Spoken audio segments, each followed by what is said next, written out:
All right, let's see.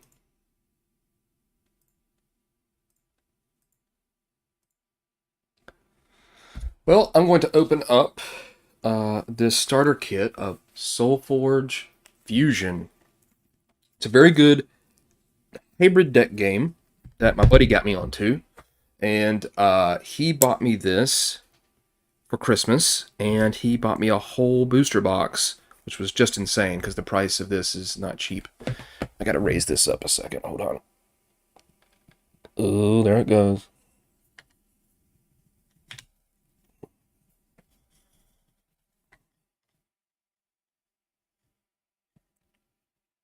Well, it's going crazy. We're going nuts.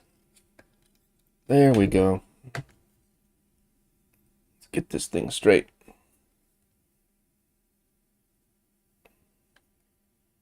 A little high now. There we go. That'll work. I got my vacuum cleaner in the shot. That's not too bad. What's going on, dude? Doing all right? I had to get my stuff all straight. It was all messed up. So in case you missed it, I'm going to open up this Solforge Fusion box, this starter kit here that my buddy got me for Christmas. So we'll see how it goes. Wish I had another camera to show. Here's Wayne C. Wayne C. has showed up. So that's cool. Appreciate you showing up here. Can't complain. All good. What's going on with y'all tonight? I don't know why I don't have my chat here. There it is. Y'all heard about this? Y'all seen this game, Solforge Fusion? It's really good. If you like card games like Magic, and it's made by Richard Garfield, so there's the box. So my buddy got it, and he played it. We played it, and man, we had a blast with it. So it comes with like a mat that you fold out. He's got like neoprene, real nice ones, so that's pretty cool. Comes with 2 of them for both players. It's got, looks like a little deck. Oh, these are like minion cards, token cards, and then these are for tracking life. I'm not sure how good they work. These little tokens here. Whoop. I think it is a re-release. Yeah, I know it was apparently it was like a online game or like a digital game, but you know, it's algorithm created. Was making the board table for Tabletop Simulator earlier. Oh, that's cool. Awesome. So it comes with 4 decks. I like how they're in here like this. So very nice. Is it hard making those tables on Tabletop Simulator? Because I got no clue how you go about doing that. None at all.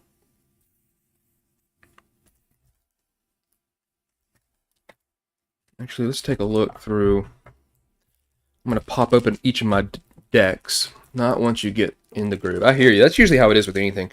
That's how it is with work. Like I'm messing with OBS right here, and then like working with, I mean, just like working with anything. You just got to keep on messing with it. Some stuff is just way out of my comfort zone.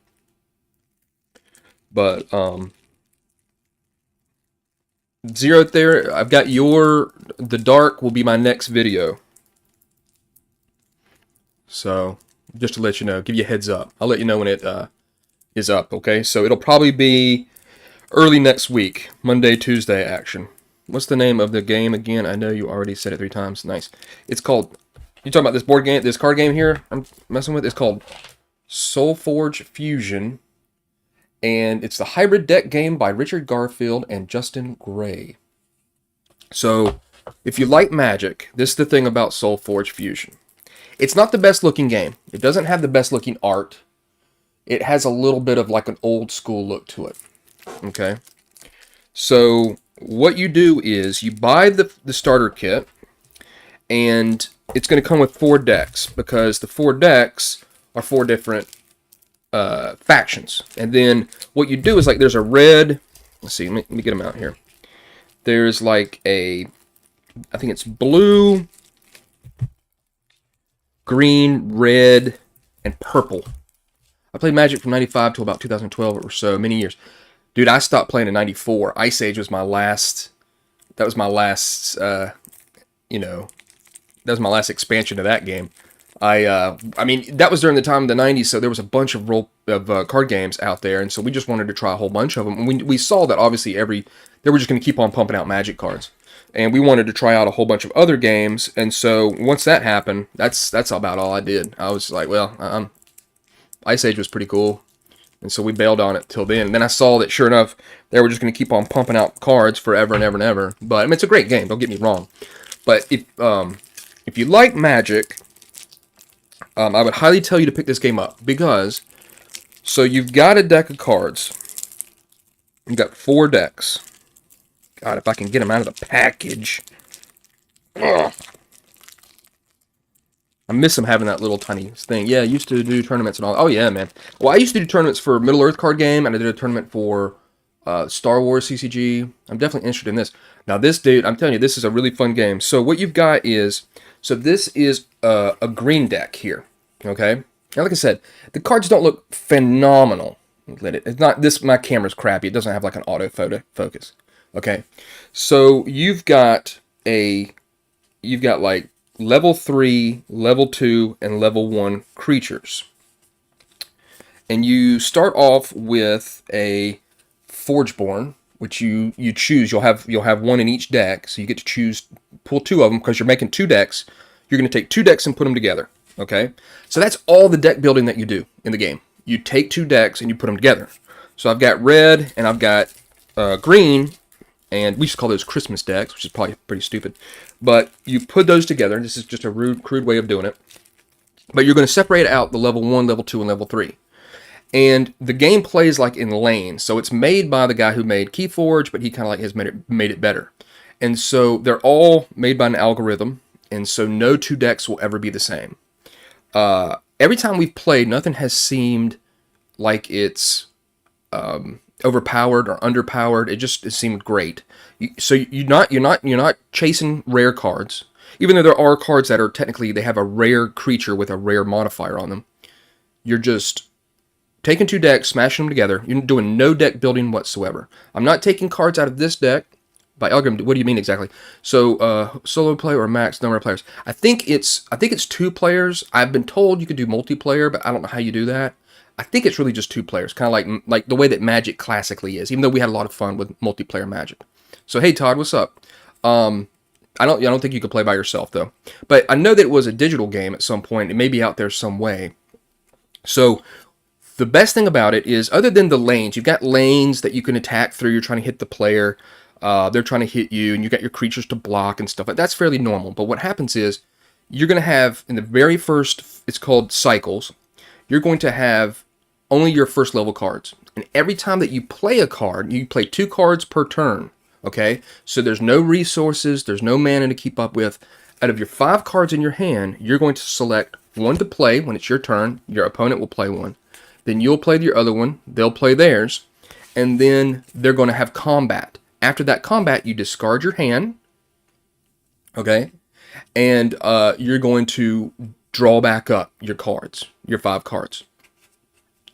But every time you play a card, so it's a bit of a deck builder in that sense of every time you play a card, and let's say a creature gets destroyed, there's creatures and spells. So if a creature gets destroyed, or banished as they call it, or a spell gets used, it's banished.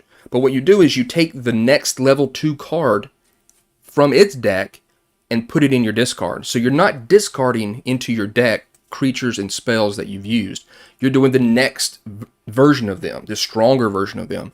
So the game, and you'll do that every cycle. You're going to continue to build up your cards by getting rid of your old ones and putting in enhanced versions of your other ones. And then your Forgeborn, once you get to the second cycle, they've got that ability, Nova's Might, give your creatures +2/+2. That's just 2 combat, 2 health, right?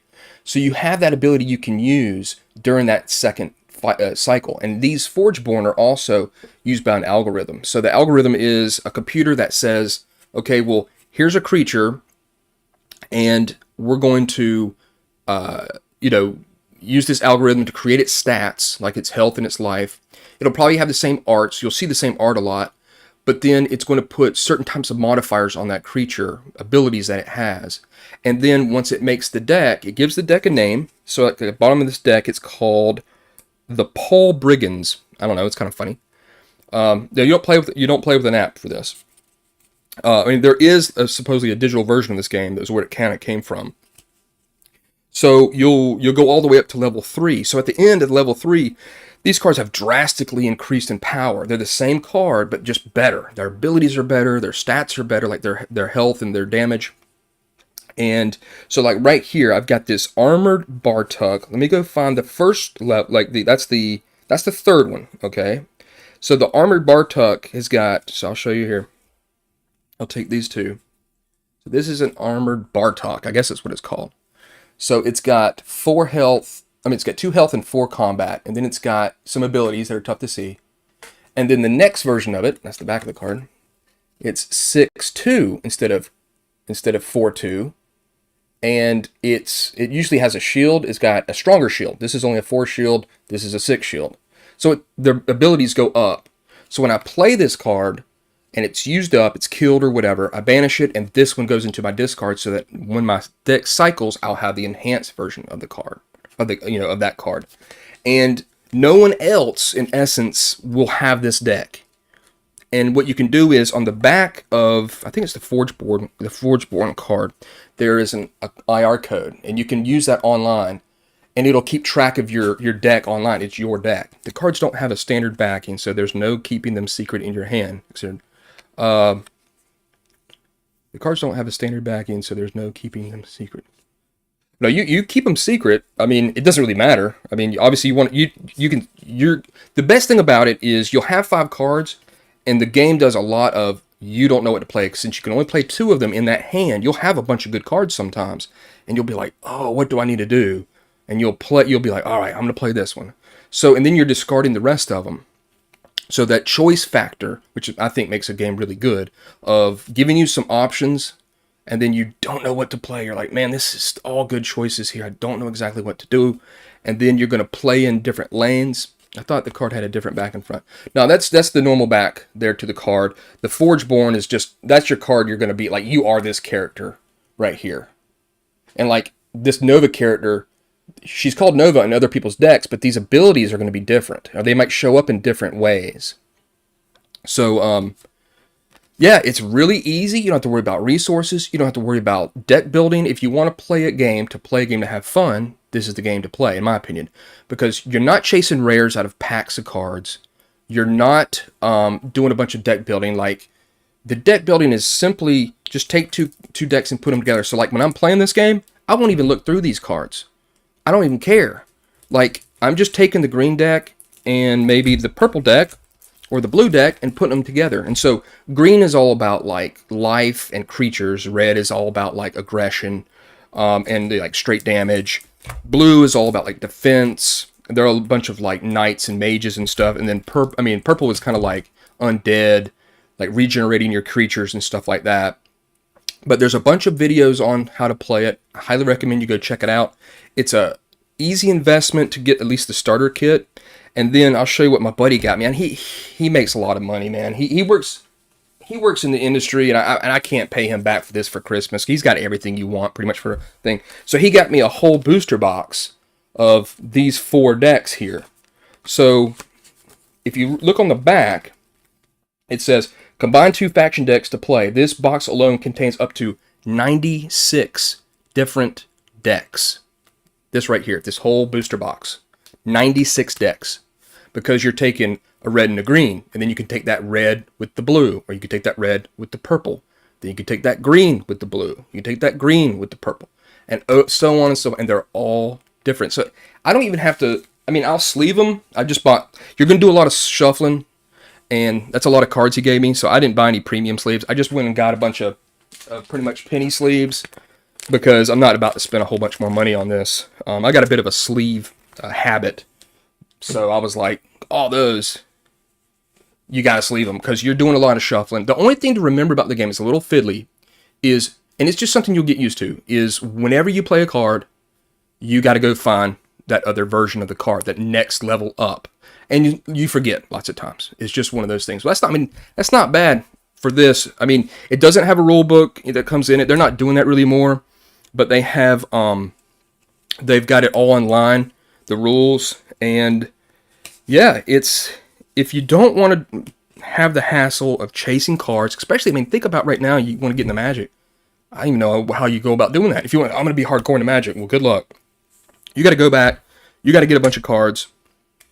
And maybe they're all rares. I don't know. I'm not chasing rares. I'm not chasing anything like that with this deck. I'm not having to deck build. My deck building is literally just saying, hey, I'll take this green with that green. So each of the decks have a different name. This one's called the Lords of the Crushing Elixir. And then this one's called the Determined Troop. And this one's called Worms of Corpse and Torch.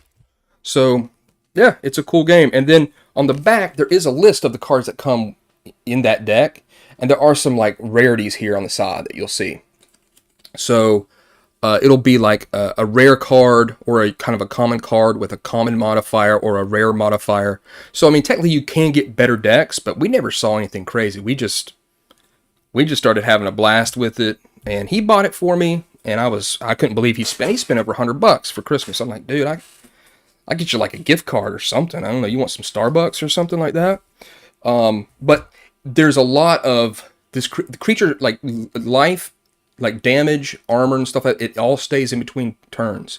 So, like, if you're able to get your creature like 14 armor, that 14 armor is going to stay there, and it's going to persist turn after turn. So, awesome game. They also sell dice so that you can put dice on top of them to keep track. So that is a little bit fiddly to keep track of them, but I just like playing games to play games. I'm not about to be at this point. I got no money to go be like, oh, I've got to buy a bunch of this set, and then this set's already coming out. I don't know why I'd ever want to buy any more of this. With 96, with the starter deck, the starter kit, and that booster box, which is a lot of money, that one is. Over 100 decks, I'll just mess with them. Red and green's cool. This green seemed to work better with this red, and this red seemed to work better with that purple. So that's Solforge. I just figured I'd let y'all take a look at it if you haven't. And like I said, it doesn't look phenomenal. I don't think, it doesn't have like it's a little bit dated looking.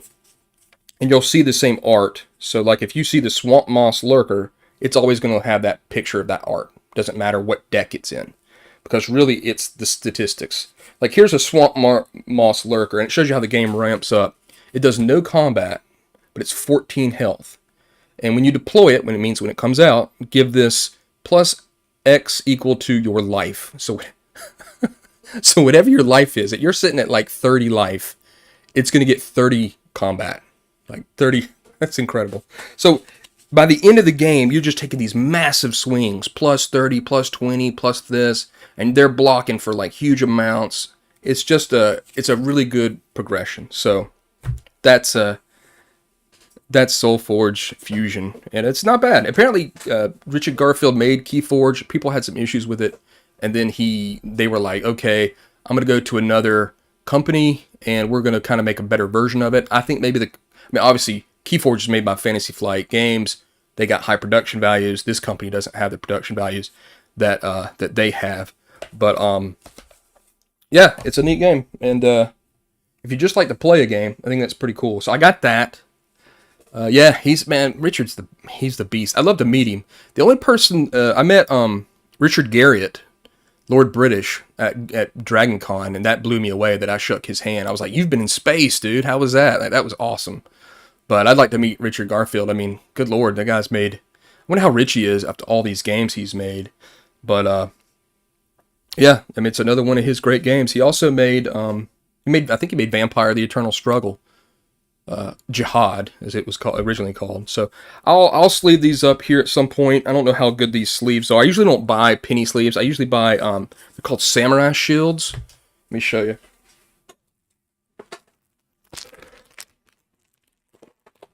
You can find them. Samurai shields are awesome. What was the booster box? This right here. So this is usually kind of like if you like the old days of buying a starter. To be honest, it wasn't that good. Yeah, he was behind that, man. Yeah, I just saw some guys playing it at Jeff Con, the last maze. So this is kind of what people get to just buy more decks. And of course, you can buy this all together as a box. And I don't know if it's got the MSRP on here, but I know it's a lot of money. I mean, it was probably $75 or something like that, or 30. I mean, 80. I have no idea. And then in each one of these, It contains 128 cards. Each deck is 31 cards, so it's 4 more decks, each of the different factions. And then it says 4 bonus cards. I'm not exactly sure what the bonus cards are. So this kit contains up to 6 different playable deck combinations. And Solforge Fusion features over 15,000 unique cards in the first set alone. No 2 faction decks are the same. Combine any 2 to play. So highly recommend you try it out. And for that starter price, not bad at all. So what y'all been up to? Y'all got games or something? Because I also picked up, I don't know if y'all have ever played Undaunted. I picked up Undaunted Reinforcements. Yeah, no 2 faction decks are the same. Sounds great. Cheap way to start. Yeah, it's a cheap way to start, and if you can take out some, like you want to have a new player, like, I want to try to play this with my wife, because, normally it would be like me making a deck and giving it to her. I know how it works. Okay? And then she's trying to learn it. I'm explaining it to her. With this, I'm not even going to look at these cards. It's more fun just to be like, let me grab this and grab that and see what comes up in play. Put them together. And so like in your level 1 cards, you'll take 10 cards from your first faction and 10 cards from your second faction. That gives you 20 cards of level 1. And so what's crazy is towards the last cycle of the game, when you're up to like level 3 stuff, you could still see some of those level 1 cards come out in your deck, and you're like, oh, because you never played them. They were always a card that you discarded. You're like, oh, I didn't play that one. It's going to stay in your deck. But it's a neat game, and the lanes are really cool. The lanes are nice and easy. The way the cards are written too, they don't cut like I played like the Warhammer 40k Magic decks that they put out. Man, those cards were so complicated. The text was real small, and it was just a whole bunch of it explaining what it did. And I was like, God dang, this is terrible. And this is kind of like just back to basics here. Like, here's a spell. It's a 3rd level spell. It's called Lead the Charge. Give a creature plus 15 life and ready it. So if it has an ability, it can go back up. Are the lanes like in Gwent? Yes, they are. They are like Gwent. They have you have what's called the Solforge. It's a card that is, I don't know if I've got it here. Let me show you. Each turn you switch having the Solforge, and this is when you don't have the Solforge. And I'll open up this one. And when you have the Solforge, your cards play to the front row, and that means they're going to attack. If you don't have the Solforge, you play your cards to the back, but then at the end of that turn, they're going to move forward, okay? Unless they are a defender, and defenders always stay in the back. They're pretty much walls from Magic. But if you like the lanes, in the lanes, of course, you can force creatures out of a lane, like their card might, you might have an ability that lets you move one of their cards out of the way, or your cards might have mobility that lets you move around over here. So they might see an opening in one of your lanes, and then you've got a card that you're ready to play. You play it, and over here, you see what they're going to do, and then all of a sudden you move with mobility. You move over here to be like, nope, I am coming to block your ass. And there's not a whole bunch of abilities either. And they're not that complicated. You also have, each faction has 2 different types of minions, and so you have kind of like a weak minion and a strong minion, and the minions also each have either the cards that come with them have a certain flavor with their minions, or the minions themselves are stronger. Like, here's the weak minion for, this is like their mindless zombie. It's just a 3/3. And then, or this one, the zombie brute, is a 6/6. But as you can see, this minion is a level 1. It's kind of hard to see. It's right here. It's a level 1. But then once you get to, well, I should say cycle 1, then this one here is a cycle 2. So it's going to be a 6/6. So even your minions kind of level up. Might have one. Yeah, watch a playthrough, and watch Dice Tower, like Tom Vassell. They did a really, some of these guys that when they're showing you how to play a game, they're real technical, and the guy that he uses to show you how to play the game, like, goes through the rules. He's very personable and very kind of nonchalant about the rules. So yeah, the Dice Tower version that's the video that I really liked.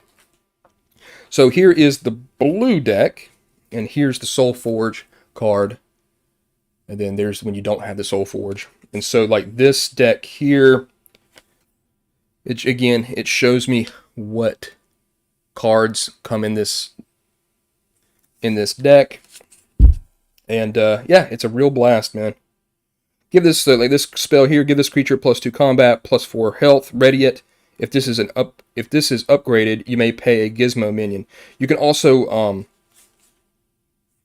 like take out a card whenever you want. That card's not working for you anymore. You got a better card. You can replace it. So very cool game. At some point here, I'm gonna spend all this time sleeving it because I've done so much sleeves. And the samurai shields are really good. Sometimes they're hard to get on Amazon. They kind of come and go. I like the clear ones, but they're really good. They've got kind of a matte finish on the back of them, which I like, and they're just really sturdy.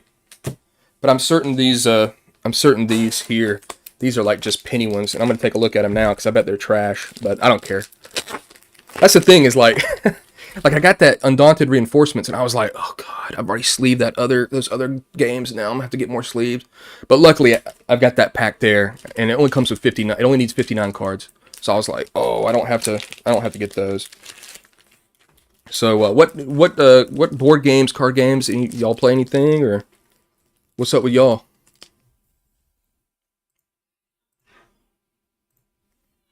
And also let me know what nights are better for doing these live streams. That's what I need to know. Because I don't know what's good timing for y'all. Like, I don't want to do something in the middle of the week. I have a regular Gloomhaven on Thursday.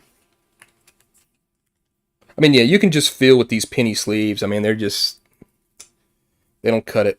But they'll do for the amount that you get. I mean, I think I got 1,000 for $15 on Amazon. I've never played Gloomhaven. I've heard people that like it, people who don't like it. Mostly I've heard people who like it, though. So I'm going to be sleeving this as we talk, if I can. I don't know what these cards are. Those are minions. And I GM Rickboard on Sundays. Okay, so I was thinking about doing one on instead of tonight. I just happened to not be hanging out with my buddy tonight. And like we just played. What did we just play? We played the new G.I. Joe. I think it's called like Maximum Conflict board game. It was very cool. It's got miniatures, which he painted. He's a real good miniature painter. But like it's one of those games that has miniatures, but like there's no point to them. You're not actually like using them as miniatures. They're just placeholders. I'm trying Stormforge solo. How is that going? Because I'll be honest with you, I've never actually played a solo role-playing game before.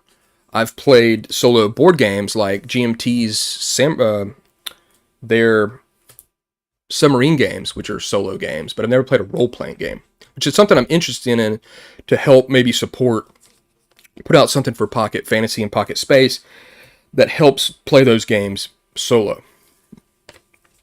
So I'd definitely like to know how that is. Are you using, does it have rules in it? Is it just a solo game, or does it have rules in it for playing solo? Or are you using another product? So like these cards I'm getting right here, I mean, look at this guy. Of course, he's 3rd level. He's a beast. Breakthrough is like trample, so he's a 10/10 trample.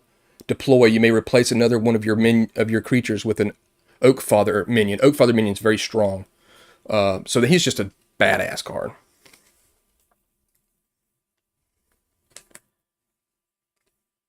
Because I know solo gaming, man, it's gotten huge. Obviously, COVID made a lot of people, want to play role-playing games by themselves or, virtually or whatever.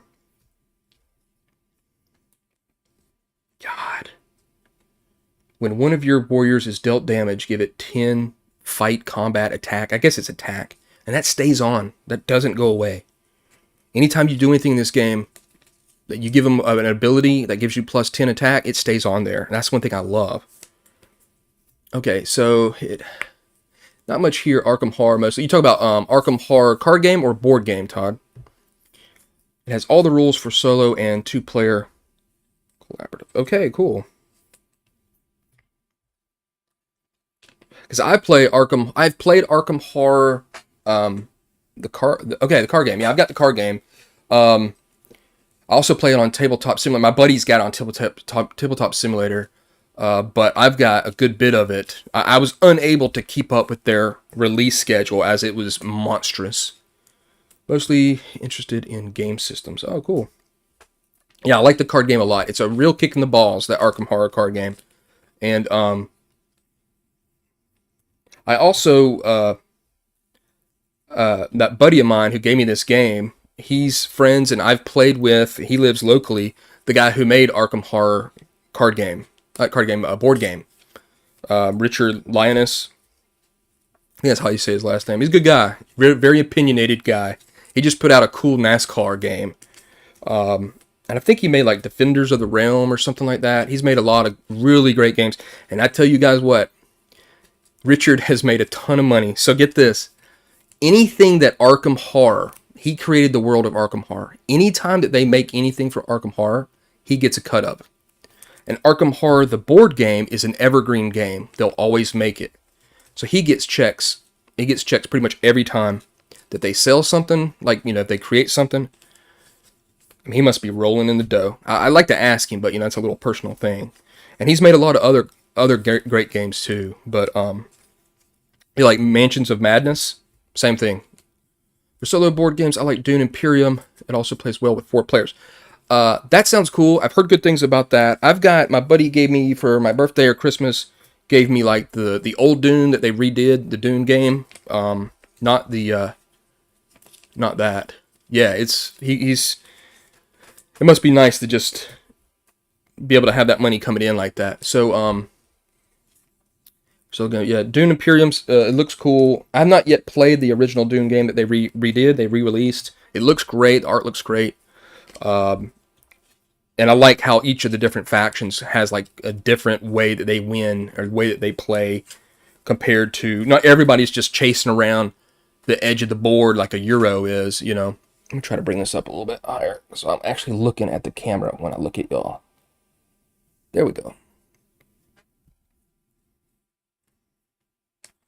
Pocket Space is doing really well too, guys. I've been really impressed by that. If anybody picked it up, I thank you a bunch. I'm actually, today I started working because somebody asked me about it, and I knew they would. A robots supplement that's probably going to be like pay what you want, and it's going to add robot characters, so you can make your own robot, and then of course some robot adversaries too. So we'll see how that goes, if I can figure out how to do it. The 2D20 Dune of the Dune, or the sort of Dune spin of Cosmic Encounter. The 2D20 Dune. Oh! It's, hold on, I'll see if I can get it. It's buried under a lot of trash. No, it's the one made by Gale Force 9 that they put out, board game. Doom has many systems, including deck builder and area control. Also a small amount of combat. Yeah, you know the one I'm talking about, the Gale Force 9 one? It used to be an old Dune game, and then I guess they got the license for it, and they put out like a really nice looking version of it. It's got like these little shield stands in front of you. If that makes any sense. God, I've done so much sleeving in my day. I've got Shadows of Brimstone, and I sleeved all that. It was incredible, the amount of sleeves I went through. But it's nice to have something that you can just kind of do monotonously while you talk or watch TV or something like that. I've watched so many shows sleeving, putting on stickers on like Command and Colors, Napoleonics. So there's that deck. These sleeves aren't terrible. Not at all. Very cheap. They're going to do fine. Are y'all big sleevers too with your games?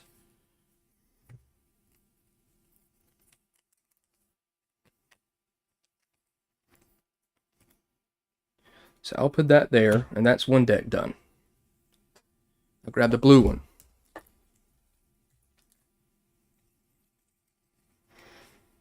Man, there's some sweet stuff.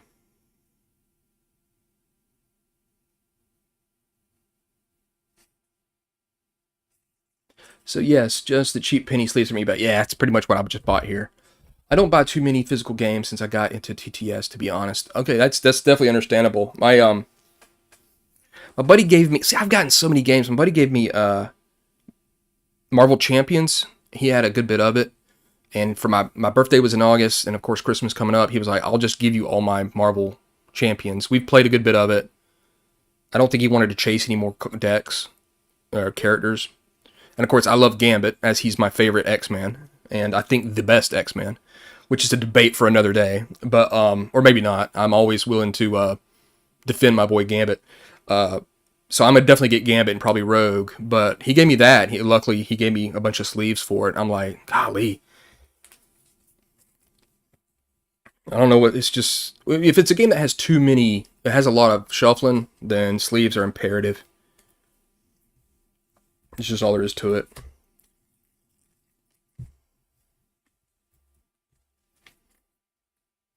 Do y'all have a favorite board game or card game that you've ever played? It's always like asking people that, like, you know, what if you had, like, you had to pick one, the gun was on your head, like, what would be the game that you say is your favorite, either card, board game, or whatever? Heroescape, okay.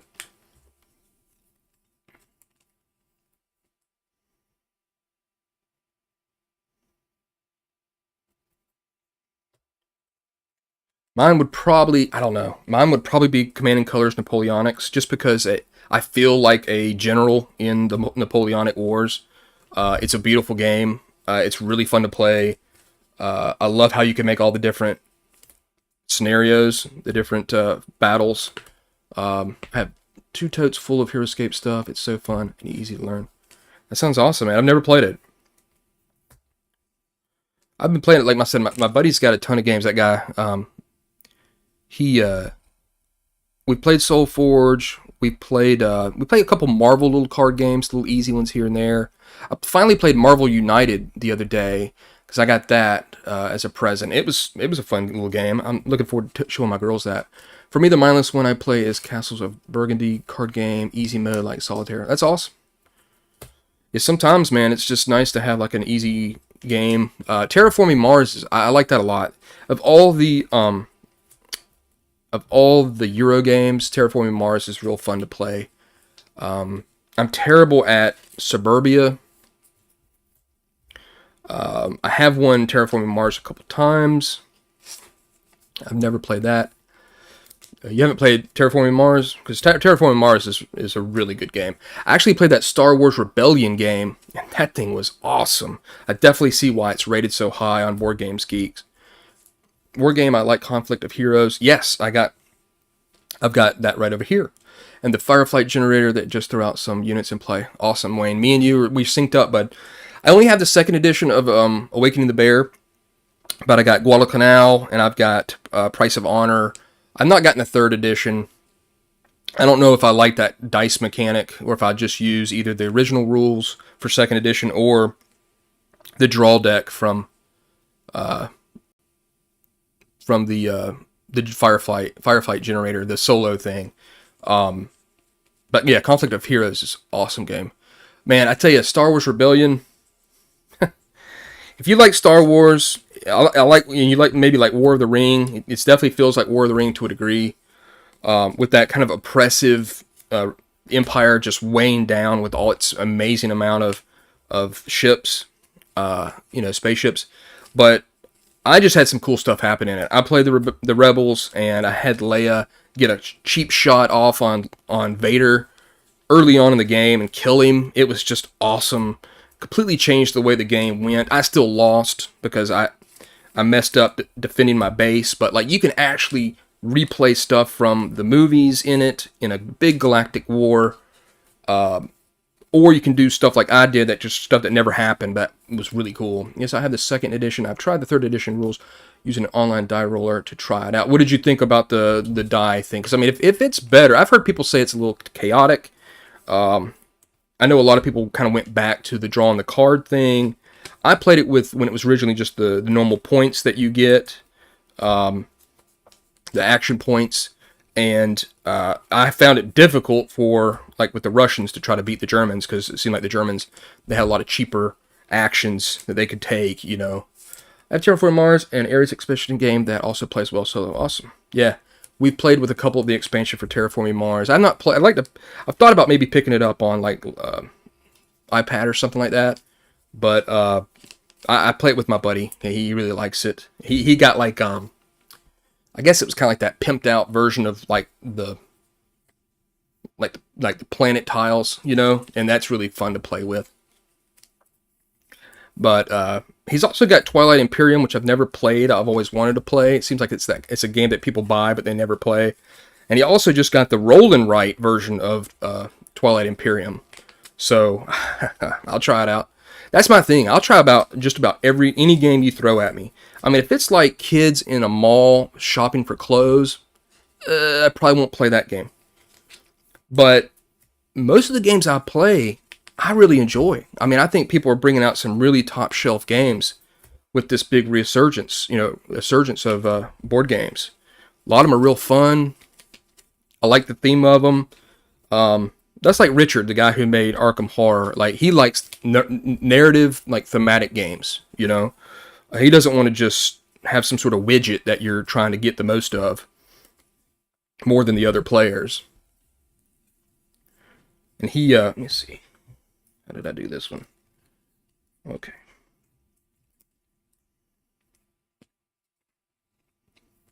I think I'll do that one backwards. Let's see. Can I call you up for playtesting board games? Of course.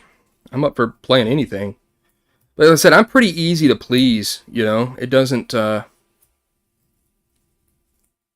I said, I've only played a couple games. There's one game, it's pretty well known. It's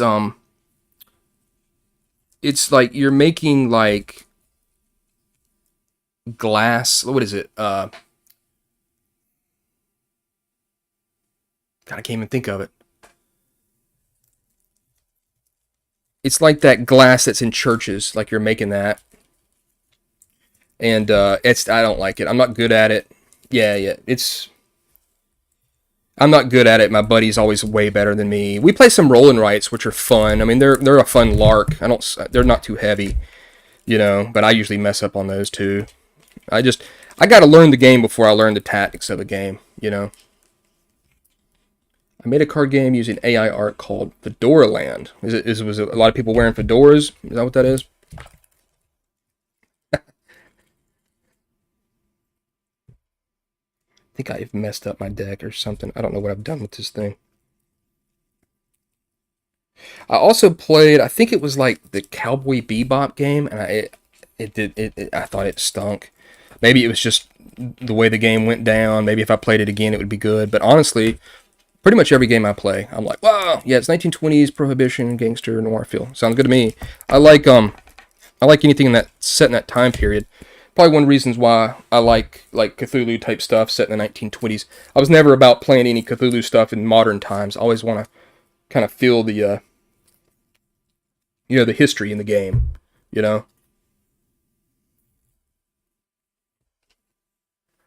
How did the AI art come out for it? Were you happy with what it did, and would you use what AI generator did you use for it? Back's killing me. Getting old, my back's seizing up on me.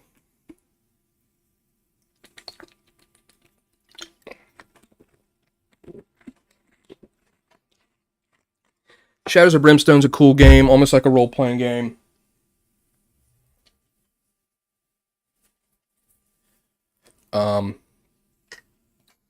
I've got the Dark Souls games. You can see it there. Guy gave it to me. That seems like an absolute monstrous beast to play. And I know the rules are kind of messed up with it.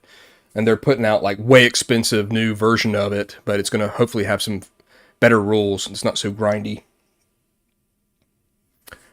At the time I used DAL-E, but I'd probably use Stable Diff now. Okay. Do you know what the price is on that Stable? Because maybe I can switch over from that when I next fire it up. Because I'll probably be looking for some more AI art when I put out. Maybe if I do something with this robots expansion or supplement for Pocket Space. I don't know what the price. I would think the price would probably be somewhat reasonable.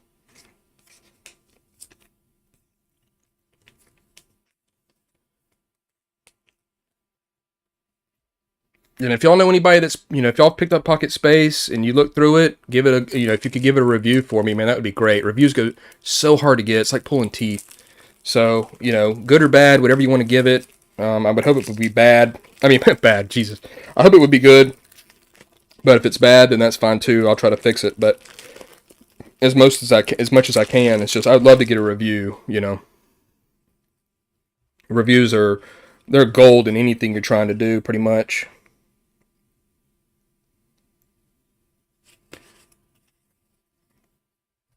Trying to think of some other really great games I've played. That's the thing, is that like I just don't have as many. Oh, one cool game is called Food Chain Magnet, which is a very expensive game, but it's very cool. There's almost nothing random in it. There's no dice or anything. It's just you and your food restaurant, like and figuring out who you're going to hire, from marketing to what type product you're going to make. It's an awesome game. I really liked it because, like I said, it every choice was my choice, and if I biffed it, that was on me. You know what I mean? It wasn't some random. I mean, I like randomness in games too. That keeps them exciting, but it's nice to have just where it's just all my choices. I kind of almost like having too many choices or a lot of options, because it definitely puts it back on me. Yeah, food chain's amazing, man. Like I said, the price though, I know it comes from overseas and Europe and stuff, and it is a really good looking game with high quality stuff. But that's definitely a Euro type game that I really enjoy. Yeah, too much random number generators generating stuff can be not so great. Good lord, I just looked at this card. It's a 1721. 1721. Incredible. I think that kills Munchkin. Ugh. So Munchkin's brutal, and that was. I mean, I think it's just from its time period now. When we think about it, it's an older game, and they just thought it was kind of funny. I picked up Munchkin Quest, and that was a little bit better, especially with some house rules. But there were times with Munchkin where all of a sudden we just looked at each other and was like, "We're almost done with this game," and they're like, "One of you guys is going to be a complete dick, right? And you're going to start the game over on us." And then sure enough, hee hee, yeah, that's what I'll do. I'm like, I was like, ugh. That's why they kept on trying to put out all those different type of, like Conan and who knows what, different type of themed decks. Because they were like, ugh, this is rough. Ugh, look at the terrible centering on that card. Really bad. So, like I said, the production value is not the best.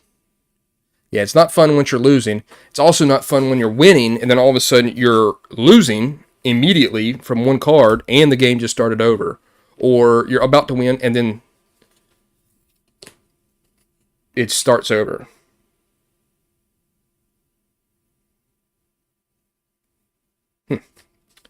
Because there's no coming back, and you're stuck for the ride. Not if I get up and leave. I'll be like, look, guys, nobody. Just look around and just be like, don't you even think about it. Don't you start this game over, you bastards. Feel like you need to play that game with a gun on the table. Just try me, Just try me. Start this game over. I'll believe. Or you're gonna die. There's gonna be some bloodshed in this thing. That's a real bad centering on that card. I don't know if anybody saw that. It's really bad. So Sundays you got a game.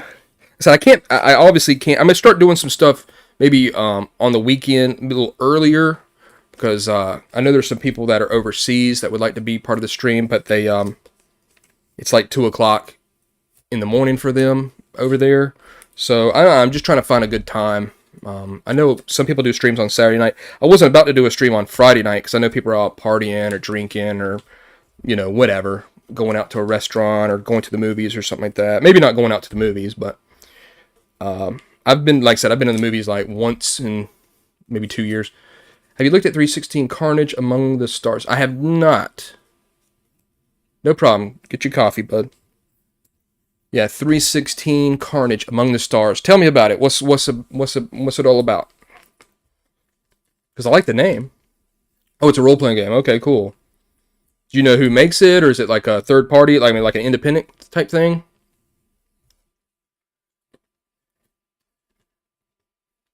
Carnage Among the Stars. Is it on drive-thru RPG? Like, can I go pick it up or take a look at it?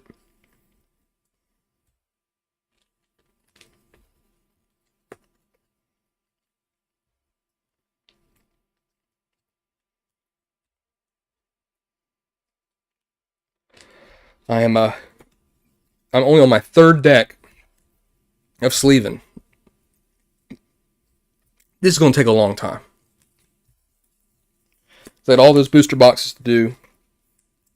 I don't think I'll be doing it tonight. Try to see if I've been watching anything. I've been watching some Star Trek. I'm at the episode where they meet the Klingons. I actually really like the old Klingons. Of course, I like the way they look in the new stuff too. Like, not the new stuff, the original Klingon, the real Klingons. It's been a great episode. So that's been fun. I don't know if I've watched anything else that's cool. I watched Top Gun Maverick. It was pretty good. It's not going to beat the original, of course, for me. I can see why people are watching it a bunch. It's not the best thing ever. I won't say it disappointed me because I kept my expectations in check. But it was a cool movie. Yeah, a lot of space games apparently right now are hitting it big. So I guess I struck with Pocket Space at a good time, and that wasn't by purpose. It just happened to be something I got lucky at, I guess.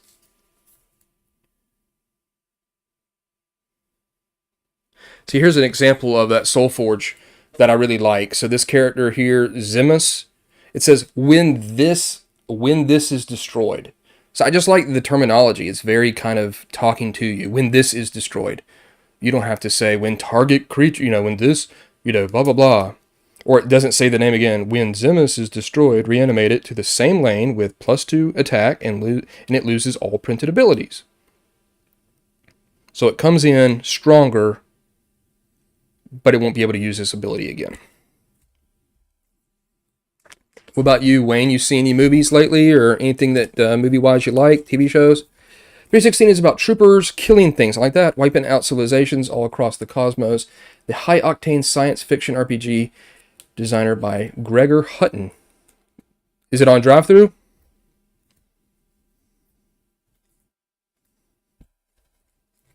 Because definitely I like the name of it. 316 is about troopers killing things. Awesome. That's what they do. They're all about that. Okay, cool, man. I'll definitely go look for it. I was at the, when I was picking up Undaunted reinforcements, I was at my local store, and, of course, I was just absolutely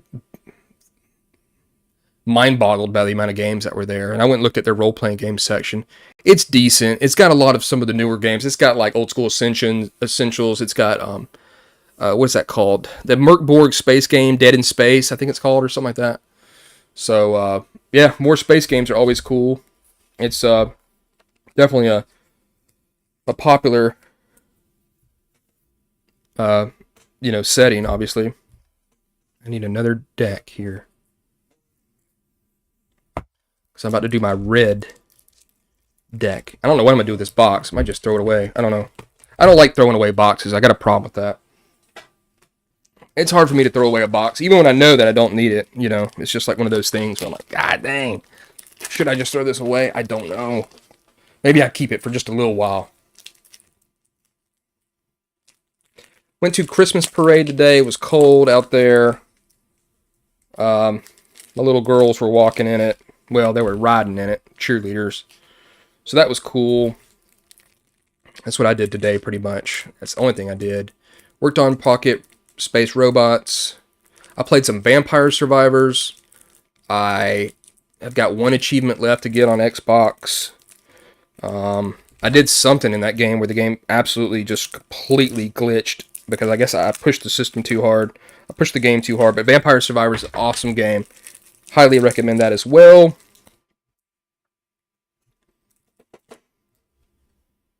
Tell you, one of these times I'm going to be talking. I'm going to go look at the participants. There's going to be nobody there.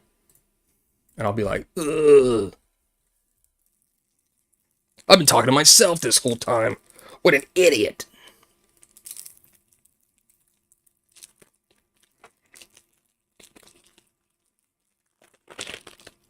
Isn't it nice to open up stuff, though? It's kind of like you don't want to open up something because it's so nice and pristine, and then you do want to open. Then once you open up, you're like, oh, this is all right. I was looking at reviews of, Runehammer games, but don't know if I will buy it. So I don't have it. I did download some of the cards. Let me see if I've got them right here.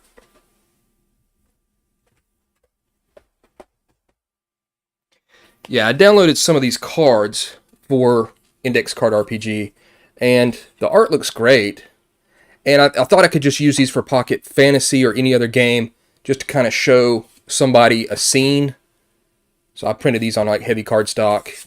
But I talked to the guy who made it when I was at Jeff Con. He was awesome, Brandish Gillum, and we didn't talk about that game very much. But I mean, that thing's many times over has been highly, highly praised and purchased. So it seems like a safe bet. Oh, it's the new one. Oh, okay. That's like the sci-fi one. Is that right?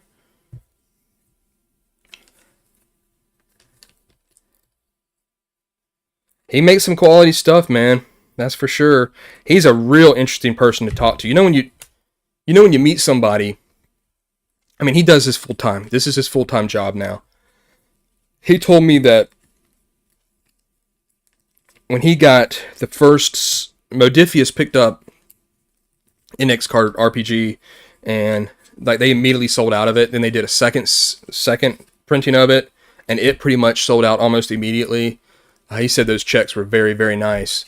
But he's a very, very smart guy in real life. Like, in his presence, you just know that he's full of imagination.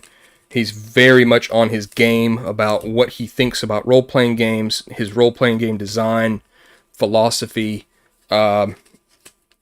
Very outgoing person. Very engaging whenever you talk to him. And he was very impressive to be around. So I'm certain that game's probably great too. I wouldn't see him putting in his name or working on anything that is not of some quality. That's for sure. Now, whether or not, good lord. Just saw a card that's huge. Now, whether or not that game's just as good as Index Card RPG, I'm not sure, but I would assume that it is. I almost got that Death in Space game. I think that's what it's called. I looked at the Blade Runner role-playing game from, I think, who made that? Is it Free League? Man, I tell you what. Have you seen that thing? The Blade Runner role-playing game? I do not like Free League's books. They've got a lot of blank space. They've got a lot of just wasted space in the book. It really feels like they're just eating up your page count. It's not printer friendly at all. They love black pages. I think they do that on purpose. I thought the cover of the book was very ho-hum. The quality of the outside of the book looked like it was practically print on demand. I was impressed by how unimpressive it was. And again, like I looked through the Alien role-playing game, and I love Alien. I don't see how you have that much meat on Alien, much like the way the story is of Alien. But again, I was like, wow, they are really eating up some page count with these blank spaces, huge margins on the sides of the page.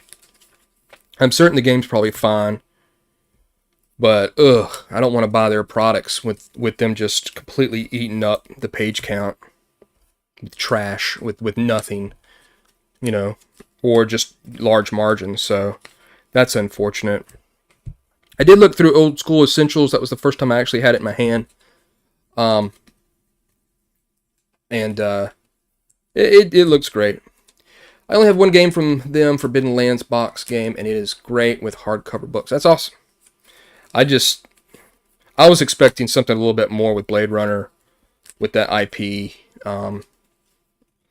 And I'm an old school guy, so whenever I see a book from the old days, it's just cram-packed, full of information, it seems. They try to just get as much as they can in that book for you. And now anymore, it's like some of their, like those two games. There's only two games I've actually looked through from them. Those two games to me just grind my gears when I see all that blank space in the book. But I mean, I would like to try out Blade Runner. I'm not sure about. Maybe. I don't know. I would like to try out the Alien game. I just don't know how much longevity an alien game goes, has. Well, I wonder if we'll be fighting aliens in this session. Well, maybe. And I know there's other stuff you can fight in the game, androids and stuff like that, but I don't know. I think you're buying a lot of the APO here. You'd like Neon Lords. That's jam-packed. Neon Lords. I think I've looked at that. Punk Soup. Thanks for showing up. Let me take a look real quick just so that I know if that's the exact same thing that we're talking about. Because I know I did look at something that was neon something. So let me just fire up here and type in Neon Lords.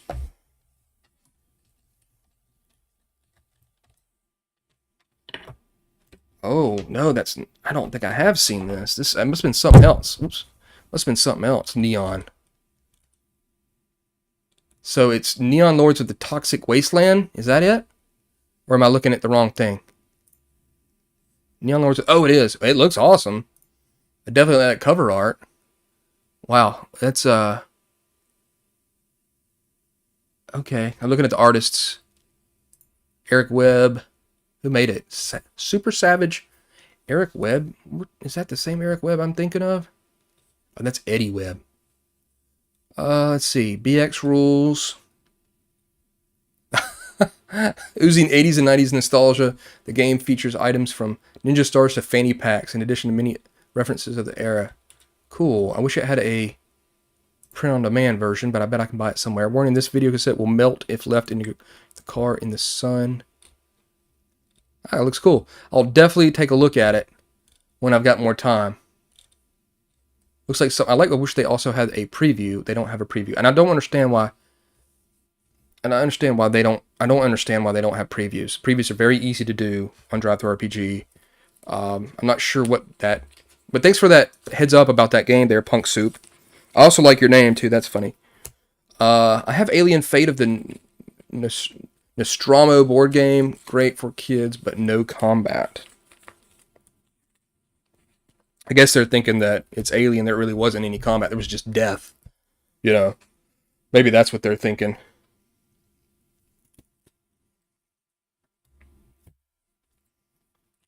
Yeah. Thanks, man. Thanks for letting me know about that. That's the thing about Drive-Thru, man. There's so many. That's why my channel is the way my channel is, because there's just so many products out there, and nobody knows about them, or they don't get the spotlight that other games get, and I just think that's an absolute shame. It's like Zero Theory. He's showing up here, right? So he reached out to me to do a video on the Dark game, and he's it's a pay what you want game, and yeah, so I did. I said I would, and so I want people who have got some great products out there that don't have that. That I don't know what the word is. Doesn't have that exposure to be able to spotlight their game, or have somebody out there to take a look at their game and say, hey, this is pretty cool. It just, no one's able to know about it. Corporate backing, yeah.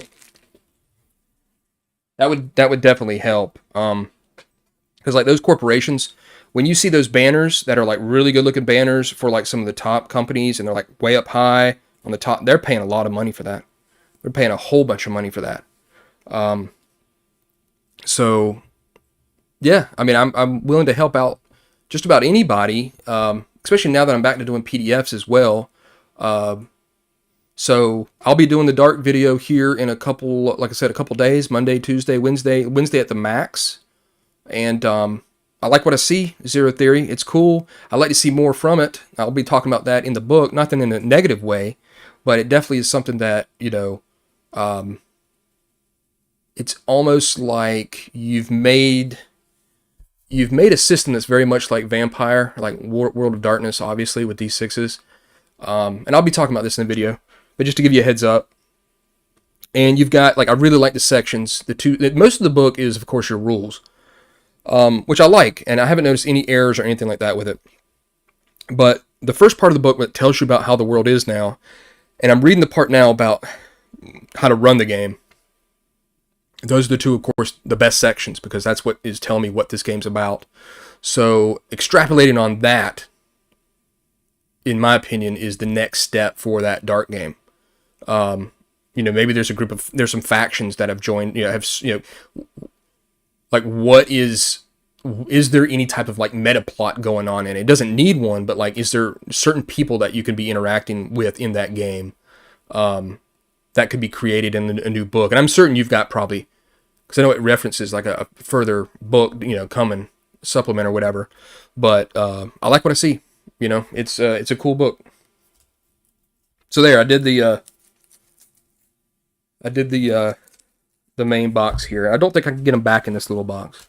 Yeah, I need to flesh out more the new world, especially develop the alchemy skills. Yes, I did read about that and how it doesn't really say much, it just says it's coming in a future thing. Maybe see Lowlife 2090 is a tabletop RPG of cyberpunk and sorcery set in the near future of 2090. It combines fierce combat, dangerous magic, flexible PC customization, and fast integrated hacking. Lowlife 2090. Awesome. I'll check it all out, man. Definitely check it all out. That's for sure.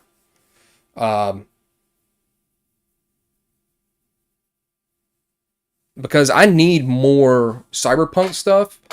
And that's the thing, too, is like space games, cyberpunk games, you're already talking about a niche of a niche of a niche. And I don't know how, unless you play a bunch of them, I don't know how many people have the experience running those games that they need. So having more of them, maybe with easier rule sets to get you involved in those type of genres. Actually, I don't know if you saw the video of mine, but Cyberpunk 2020 was the first role-playing book I bought. So I played Twilight 2000, was the first game I played. D&D, I think I bought Cyberpunk 2020, or maybe it was D&D 2nd edition. I can't remember. It's been so long ago. But that was like one of the first games. I actually bought the box set of Cyberpunk 2020. And I actually got some miniatures for it too they had during the time. But I never actually played it. I read the book backward and front, but I never had, I was overseas and I never had anybody to play it with. But you could tell that book was well read, because it was all, you could see a bunch of dirt on the edge of the paper there. But yeah, that's the thing, is that I'm certain there's new players or people that want to branch out, those that dare to branch away from fantasy games. It's already a huge step that should be highly praised. And thank you, awesome, you're breaking out of fantasy. But I mean, that's fine. People like fantasy. It's good to go. Play what you like, right? And that's ultimately what it is. That's what it comes down to me, is like, play what you like. Like these wretched games that I've been doing videos on. Yeah, sci-fi is cool. Well, it's a lot of times it's newer too, like it's branching out, especially if you played a lot of fantasy. But I think it's difficult to get people mind around some sci-fi or see it as easily. I branched into supers in sci-fi very early. Yeah, great. I did that with Star Wars D6. And I did that with like Slay Industries, the original edition of Slay Industries. God. But fantasy was always a great thing to come back to. I love my fantasy, but it's not the favorite if you read. Oh yeah, I understand. That's kind of like with me now, and I know I've said this in some videos as well, is that I'm not, you give me a setting that's not Western Europe focused, the way it looks. You give me something in a desert or a jungle or any other like landscape, like land form type thing, thumbs up. Put it on like tropical islands, put it on the water, put it in a desert, pyramids and stuff like that. Awesome. Like, get me out of Western Europe. I have Nova Praxis for Savage Worlds on my shelf on Shay. Only looked through, but never got traction. Nova Praxis. Savage Worlds is cool. I don't know anything about Nova Praxis. It sounds like a cool name, though. I like the name of that. I saw something else from Savage Worlds the other day. It was at that store that I went to. It was the actual new book, because I use the old books for Savage Worlds. And I was just looking through the newest version of the book they had. I was like, it's not bad. It looks good. It's definitely got the Savage World feel to it. So I'm just going to step over here for just a second. I got one of these long boxes here to put this stuff in. Shelf of Shame, never played. Dude, this one over here, where is it? This one, almost all this shelf here you can see in the edge of the thing. That used to be my Shelf of Shame.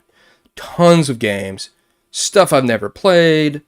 I still have a bunch of games I've never played. But I finally got rid of a lot of them because I knew that I was only getting older and it's more likely not going to happen. But I mean, I had, like I know I said this on another video, that I had like the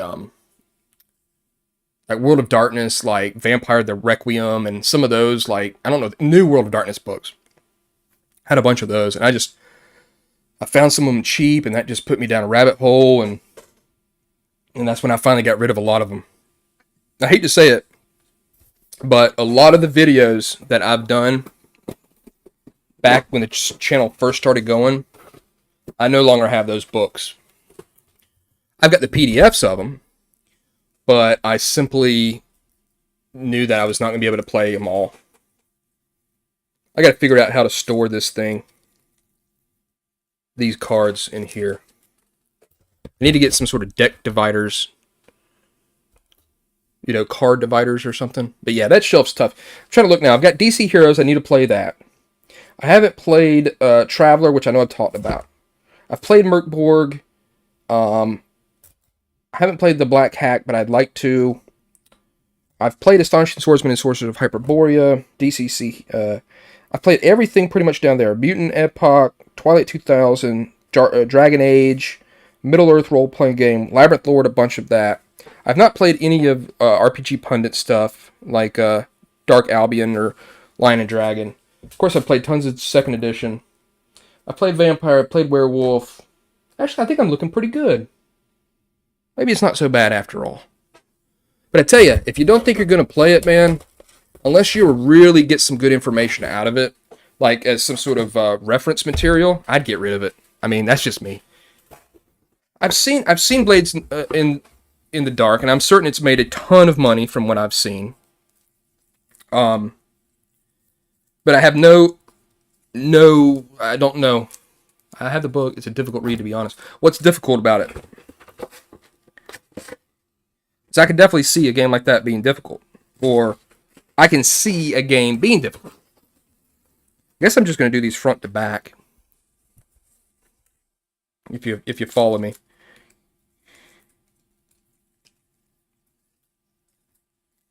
Is it just the way it's written, the rules? It's kind of like, there are some games I've read, and it's like when I first broke open, it's a dense explanation game, it's just not your typical, okay, I got you. It's like when I first looked at Fantasy Flight's Age of the Rebellion Star Wars book, like all those icons and stuff, I was like, ooh, what the hell am I reading here? I'm going to have to definitely do some sort of storage thing for these decks because I'm just going to have to eyeball them. I messed that up. How combat is more abstract? It comes down to 1 or 2 rolls to determine the whole situation. Wow, that's different.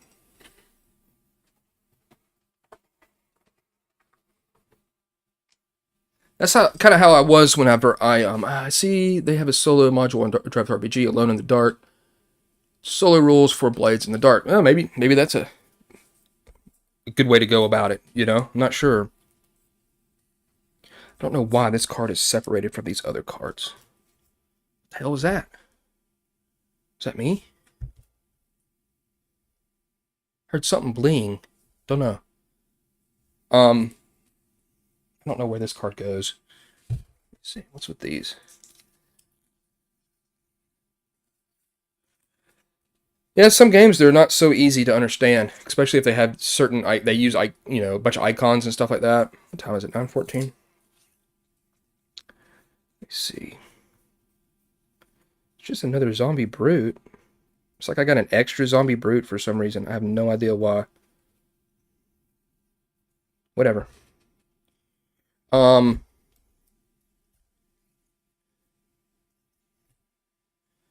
I think what else is going on in Draft RPG. Hard or tough games to read to understand. Shadowrun's a hard game to understand. You all have a great night. Thanks for showing up, Wayne. Really appreciate it, man. And I hope to see you next time, you know. Later. Yeah, I'm probably going to cut it here in probably about 15 minutes tops. All right, there, 03. But like I said, the dark is going to be next. So I hope you like it. And I've already got the thumbnail all done for it. And I just want to make sure I give it a good read. Have you looked at making, Zero Theory, have you looked at making the dark print on demand? Like, do you know how to do that with the, I don't know how to do that with the templates and stuff at all. I know it's a real pain in the ass, though.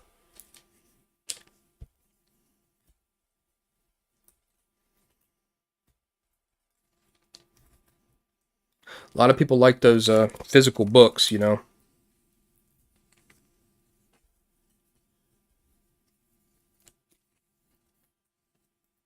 I think I can hear my wife or my daughter playing Vampire Survivors.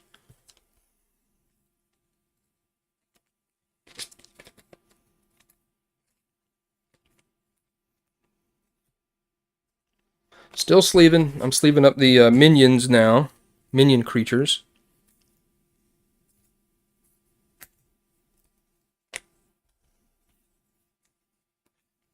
Got a Mega Gizmo.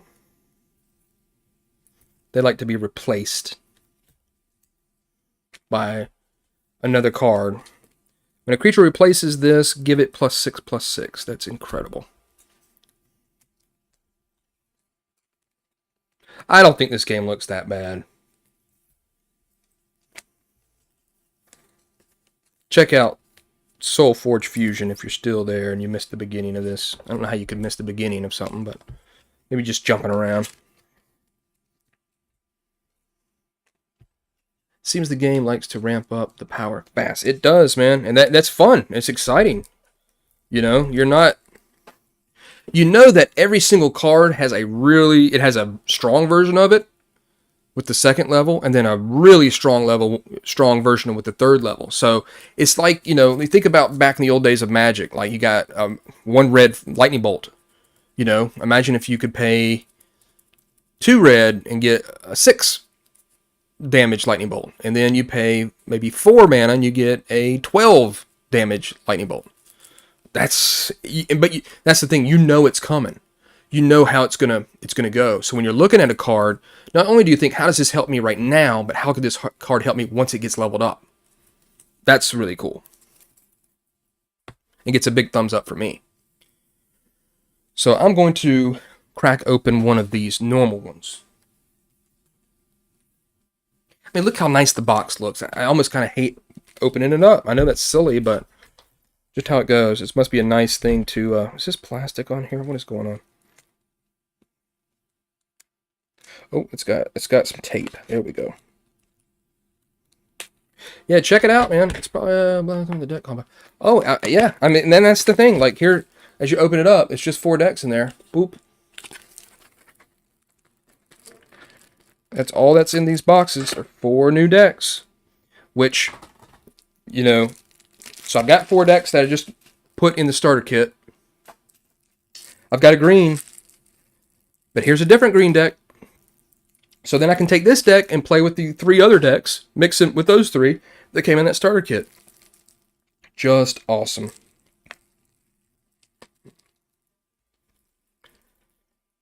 And I guess it's what you want out of a game. I know that obviously deck building, chasing down certain cards, figuring out cool card combinations is always great.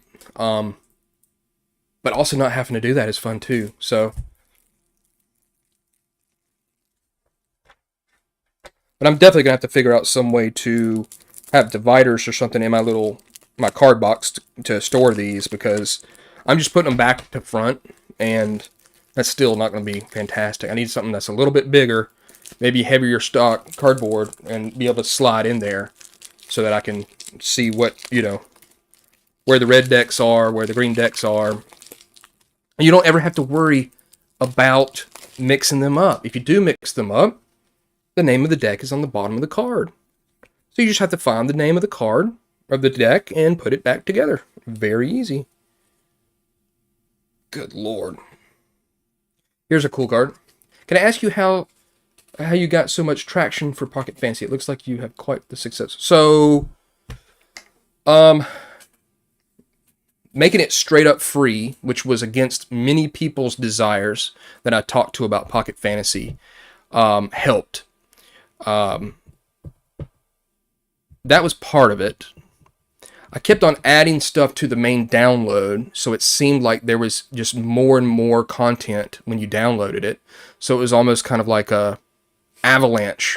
You know, I picked this up for free, and it came with all this stuff. So, like, let's say you took the Dark, and you added a bunch of stuff to it, and you want to list that stuff in the title for the Dark. And you just sit there and say, you know, it's got this, it's got that, it's got this. And of course, I made those cards, and, you know, that's something that's cool to look at for some people, even though they're not like professional made cards. It just seemed like it was a lot of content for free. So I should have probably charged for it, but I just wanted people to play it at the time. I made banners that I used down at the bottom with my points I got every month. And really the game has been out for like since 2016. So what happened was people took a chance on it because it was free and they actually played it and they really liked how it played. It blew them away, really, that it was a free game and it played so well. And it did exactly the stuff that it said it could do. And, you know, I think it just kind of went from there. But like, you know, it's got over 10,000 downloads, but like, I don't know how much it would be if I charged $1 or $2 for it. So a lot of people probably picked it up. They've never even looked at it. But the ones that did really enjoyed it. And then I've got my YouTube channel where I've talked about it. And I've done a video for every single release. So I think people like to probably click on videos and see a little bit more, even though it's a free product. Which part of that was the nice part? Because I rambled a bunch of stuff there. And then I supported it with the adventures. Then I supported it with right off the bat, I supported it with the optional character classes. That was actually a little bit afterwards. And so I think people had played it and they really liked it. Yeah, 10,000 downloads is cool. I bet it's more too now because I've actually had a lot of people now starting to pick up Pocket Fantasy stuff. So I don't see when people pick up Pocket Fantasy because it's free. But obviously people buy the adventures, and they've been giving me money for the pay what you want. So I see that Pocket Space has spurred them to look at other things. But I think really that's what it is doing videos for each release that I do. Anything I make for it, I make a video for it to explain it. And in Pocket Space's thing, you know, I made 6 videos for it, the previews. And I thought about just making one big one that explained everything, but you know, hopefully when they click on it, they'll see the other videos and they can explore. No one's going to say, I didn't know this game was going to be like this, unless they just didn't look at the videos. And I think really that's all it did. Every single time I could put up a banner, I made banners for my different products. I put them I made them available. You can see on there, I don't know if you've messed with banners, but you can see the activity rate of the banners, how well people are clicking on them, and it's not very much at all.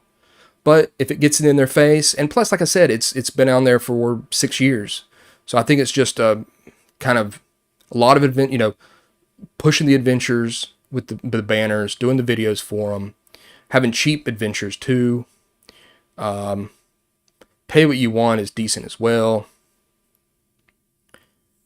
The mini booklet character sheet is a big sell too. Yeah, stuff like that. You know, it's just. And then it started to come down to, honestly, I think what it did was the reviews. I think when people read the reviews and they read the comments, and I'm very, very engaged with comments that people leave, sometimes even though they don't tell me. Like, Drive-Thru RPG doesn't do a good job letting me know about the notifications. I try to respond to everyone. I try to talk to everyone. If they leave a comment, I respond. If they leave a review, I respond. Thank you for your review. So it's, you know, just that. And I think some people gave such glowing reviews that it was just like, boom, well, I've got to check this game out. It's free. Why not? I'll check it out. And then they saw how it worked and they were like, wow.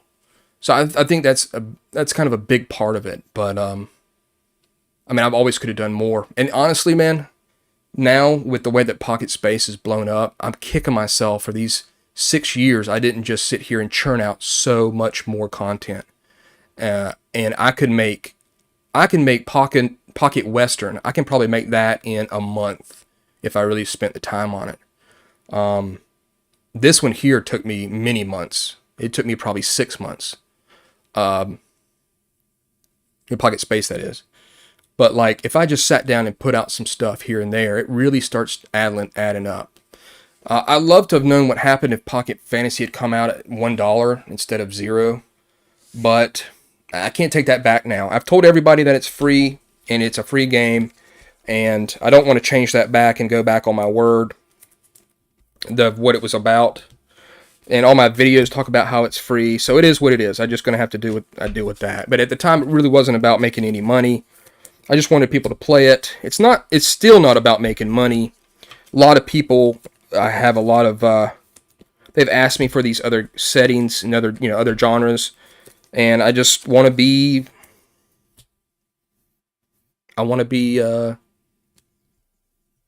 helpful and give them what they want,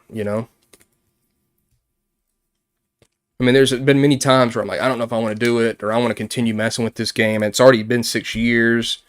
Like, what more do I want out of it? It's never going to like pay the bills for me in this fashion. The only way it's going to pay the bills, honestly, is if I get a good paying job and able to put a bunch of more money into it, because that's what you have to do. You have to put a lot of money. That's what Brandish Gillum told me from the Index Card RPG Runehammer there. You're going to have to spend money. You need to find your own artist. You need to really make your brand. He said it doesn't really matter what you make. You just got to make something that people look at and go, gimme, gimme, gimme, I want it. Yeah, I like it being free as part of the charm of the game. You don't want to take away. Exactly.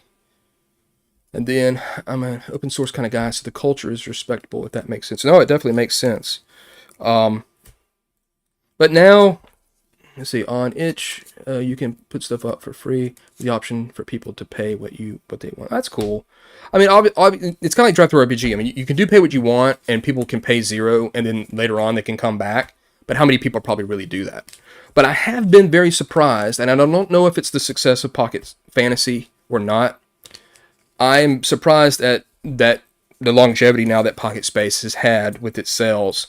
And granted, I think it being $1 is where it's at. So I want to strike while it's hot and hopefully put out Pocket Robot, the Pocket Space RPG Robots supplement within maybe the end of the year. And I'll either do it like 50 cents or I'll do it pay what you want. Cool. I can see obviously how you got a lot of your rules set, inspired by World of Darkness. Hey, what's up, dude? Man, I was about to quit this thing at 9:30, and you show up. Wow, a dabbing emoji. Woo! That's something else. Maybe I can go till 10. I don't know. Should boot you for the dabbing emoji. No dabbing. I should write that on the channel. No. But I think Zero Theory, that's what it is, man. It's just time has got to go by. Like I said, that's a lot. 6 years is a lot. And glowing reviews help, That's one thing I think that really... When you have people say, like, I've been looking for a game for, like, all my life, and while in a lot of these games just don't do it, but this one is about the closest thing I've found to what I'm looking for. When you get a review like that, man, you just can't help but be like, wow, that's amazing. And when people say I've been looking for this game for a long time, a game like this, you can't put anything on that. That's just them being a good person and giving a review, Reviews go so far. Like I said, when I did my first supplement ever for a game, for the Mutant Epoch, and they had one of their featured reviewers, she immediately did a 5-star review within like an hour. I was blown away. And it actually went top of the hottest list on Drive Thru RPG, number 1 spot. I was like,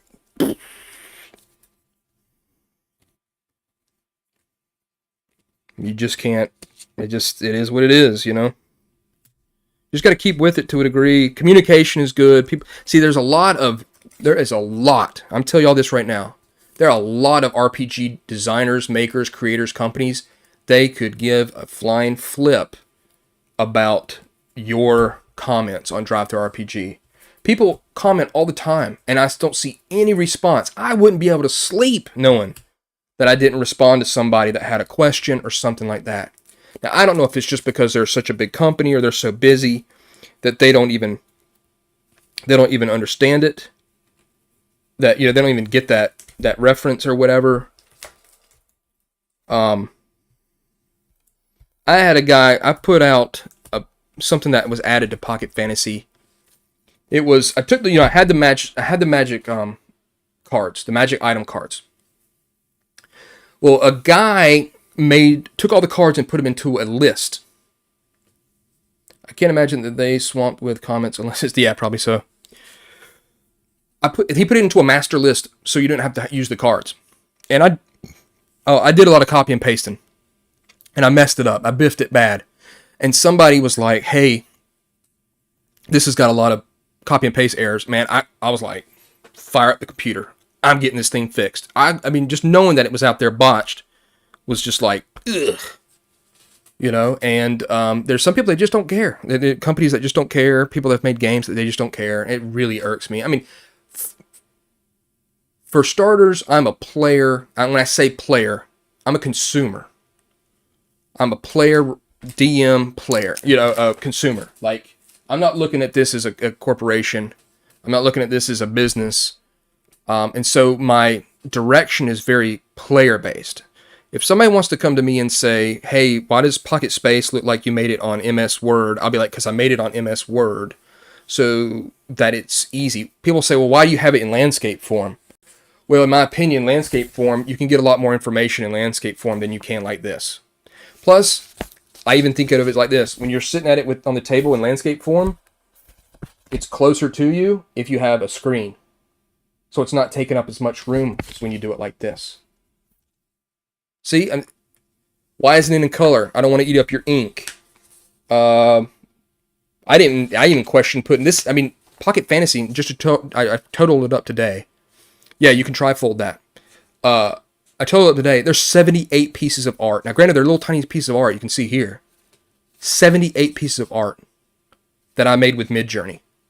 Do you know how much that would have cost me if I actually painted artist and went through all that? 78 pieces of art. Why is there no cover page for it? Well, it's made to be printed out. What are you going to do with that anyhow? You're going to do nothing with it. It's a waste. I don't even have anything on the back. Like,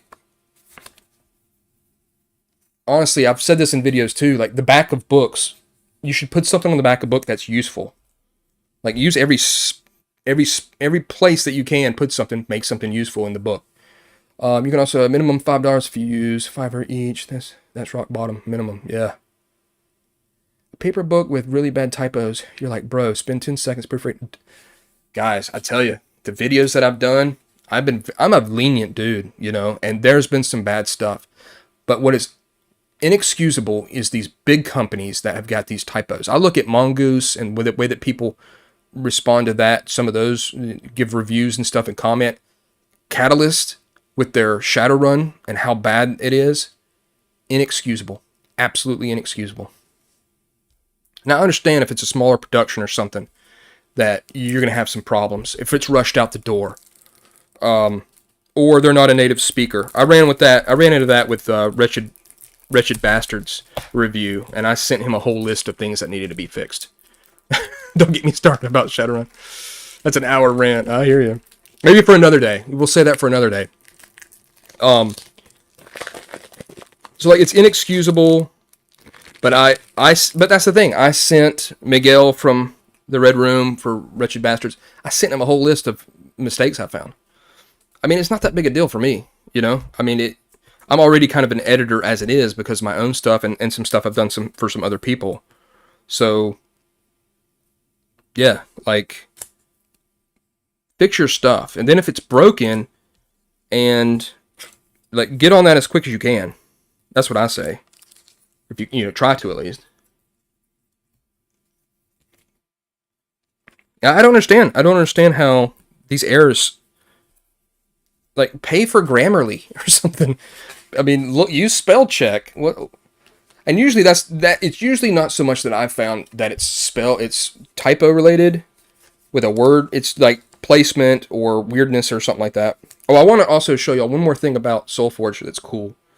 You got this tormented Drake right here, right? You see that right in the corner? Those, it's like little boxes. That shows you how the stats change whenever they level up to their next version. So you can see what they're going to be on their next version. Very helpful. Just a small thing there. More me being a nerd. If you're pumping digital updates, I can understand that. I get excited about releasing updates too, but an actual physical book, no, I almost wait all the time now for physical books because I'm almost certain they're going to be riddled with errors. You know? And then, I mean, look at what happened with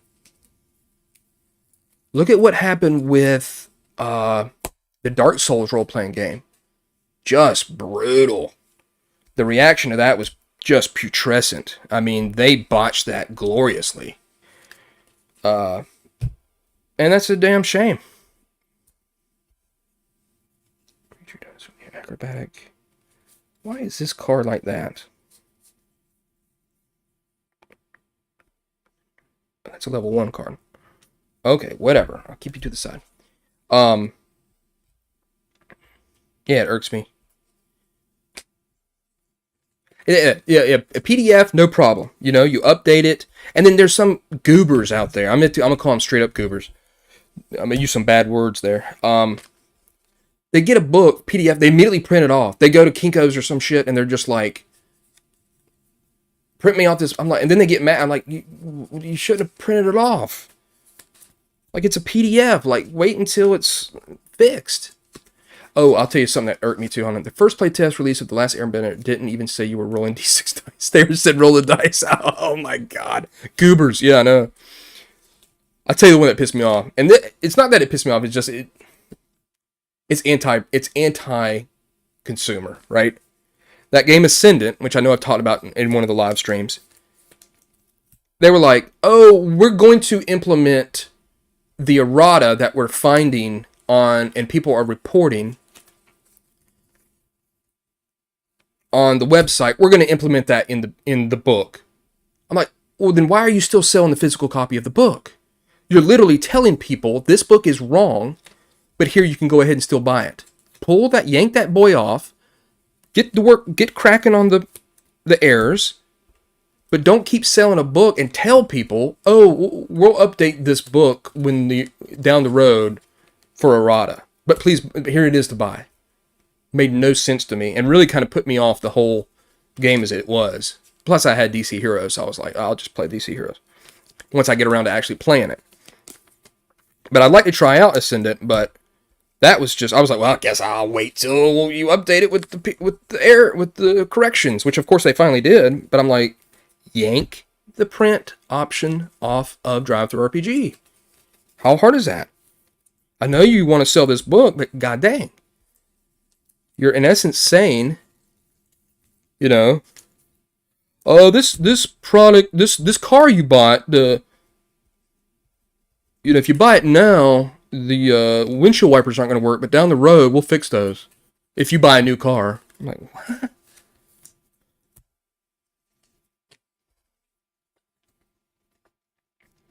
I usually don't call people goobers. I usually say much worse things. But, I can't believe they didn't even say what dice you use. That's somebody just way too comfortable. That's what that is. You know, and I feel like sometimes I'm too... Pocket Space and Pocket Fantasy rely on a game master, pocket master, that knows what they're doing with role-playing games. I guess I need to say that. Well, you know, but I think anybody that's pretty smart, not pretty smart, geez, anybody can figure out how to run this game. But it behooves you to have some experience at running games. It's only going to help you get better with Pocket Fantasy or Pocket Space, especially with Pocket Space. So yeah, it's like early access, but yeah, it's not cool. You know, like I know that everybody's doing that with video games now. Everything's pretty much early access, and it's all botched. Um, like that new Callisto project or report or whatever the hell it's called. Apparently, it's got some issues too. But like, I pretty much buy only digital games now, so that's just me for video games. So I don't really care. Like, you fix it though, right? Okay, you're gonna fix it, cool, and you'll put out a patch, and that'll be neat.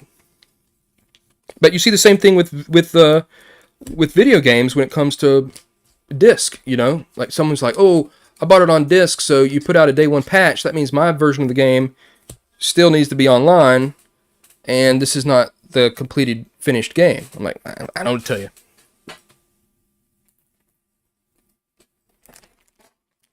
Right, I thought about RPGs in my game, but I figured anyone that's downloaded my game is at least 2 levels down the rabbit hole. They don't know. Yeah, exactly. My game is just like right off the bat. It doesn't tell you it's a role playing game. It doesn't tell you what a role playing game is. I don't have time for that. Not me myself. It's just I'm trying to get you something very quick and portable, and so it just jumps right into the main rule of the game. So I think that's probably also one of the things that helped build up Pocket Fantasy was the fact that when you first open it up, you're immediately told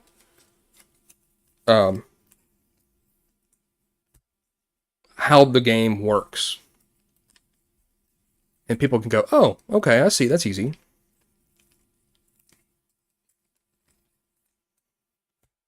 I'm probably going to stop once I get this deck going. Yeah, the dark.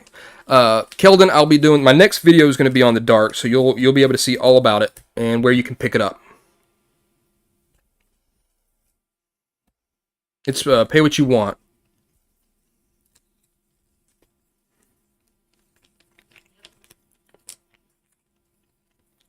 It's very cool. It's definitely, it leans on the World of Darkness style of successes. It's a success-driven dice pool game.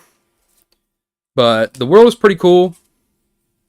It definitely reminds me of like The Road, but maybe even it's worse than The Road.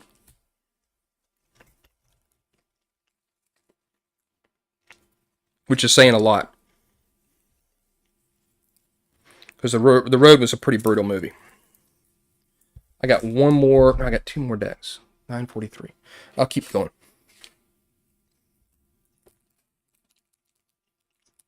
Yeah, the dark is kind of like all of a sudden electricity doesn't work. The sky is dark. Anything that does give off a light source like a fire or a match or flashlight, it's very much like held back. It doesn't penetrate the darkness very much.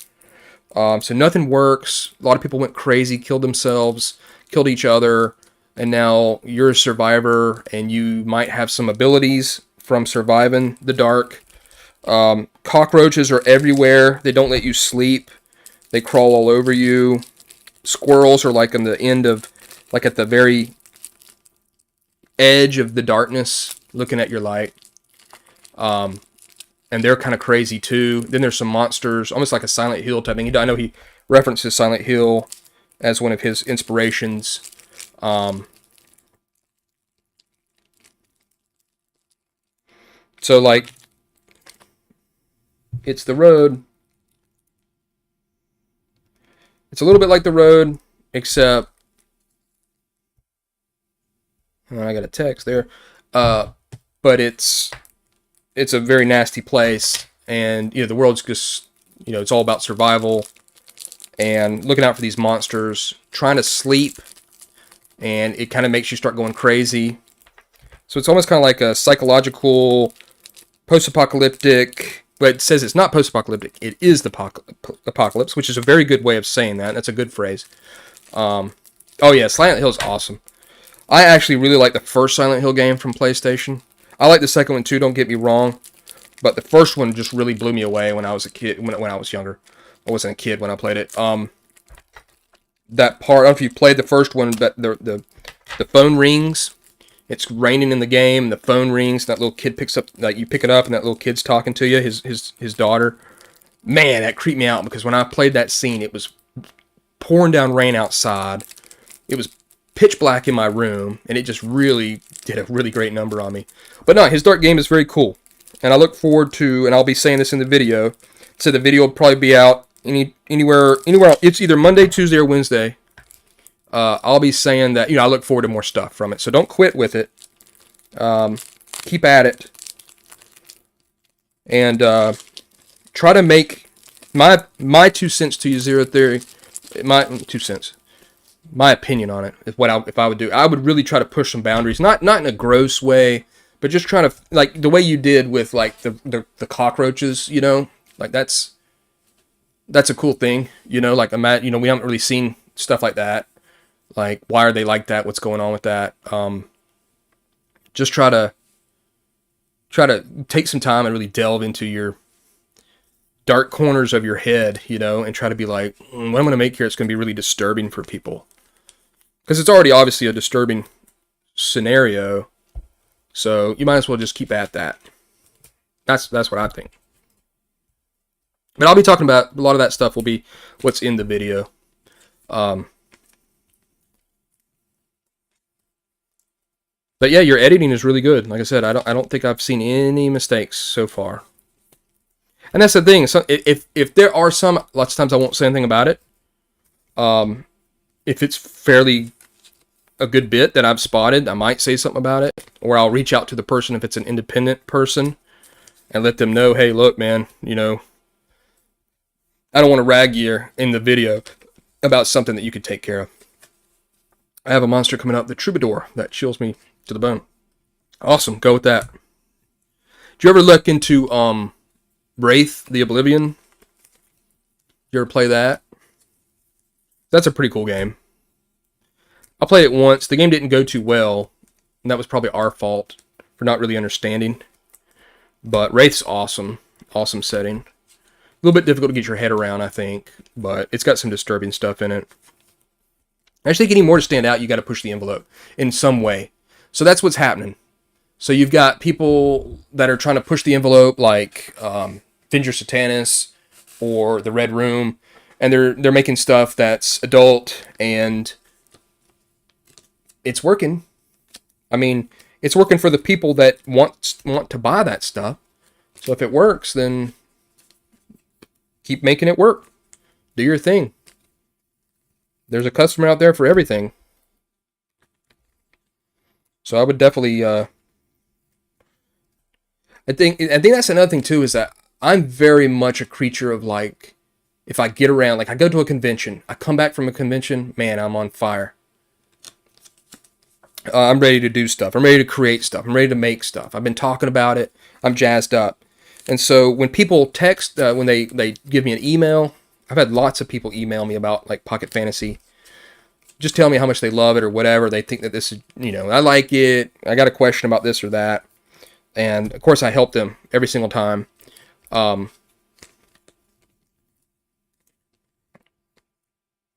That's part of it. You just got to get really jazzed, and it's tough sometimes. I'm a creature of habit, so if I don't hear anything about Pocket Fantasy for like a long time, back before I made Space and stuff, I just kind of give up on it. I'm just like, well, I guess, I don't know. I need feedback from people. Right, I don't know if there's too many games that are solid in the body horror. I think they skirt the edge, but don't dive in. Probably not. Well, and we've also gotten to this point now where everybody's so, they're pretty much Puritans about the way that stuff's supposed to be. And there'll always be people that want to buy the stuff that's edgy. And we've allowed the people that used to be edgy now are conformists, and they think that being edgy is being some sort of shitty person. I don't know. That somehow they would stand up for this in the past, but now it's problematic, the word they like to use. And so they should be championed for all forms of artistic expression, no matter what it is, to a degree. Obviously not to the extremes. I think anybody could understand that. But it's just weird that now the people who used to be free thinkers, supposedly, are the ones that they don't like these things showing up in games. I'm like, well, there'll always be a customer for something like that. And I can't believe I'm having to tell you this, And this should be the thing that you should be fighting for. I think that's one of the weirdest things that's happened nowadays is when I have, I would say arguments, I would have heated discussions with people. I'm like, this is the argument you should be making to me, not me to you. Like, why aren't you making this argument against me? How do these things change? I'm making your argument for you now. Yeah, definitely. Core of the whole OSR movement. It's just very odd. I don't know how this happened. It's a mixture of social media too. Social media gave these people a way to be outraged by stuff to thus give them clout amongst their circle of other people that are chasing clout. The Women of Droning Dr. Glenn is the name of this deck. Okay. Alrighty. I'll go with it. It's like they give you an extra minion in each deck. I don't know why. Is that blue? What the hell is that? Not to sound too echo chamber, but Big Corp got a hold of DD is what happened. Yep, it sure did. Or, well, Big Corp got they got a hold of it, and then they didn't know, I think, how to...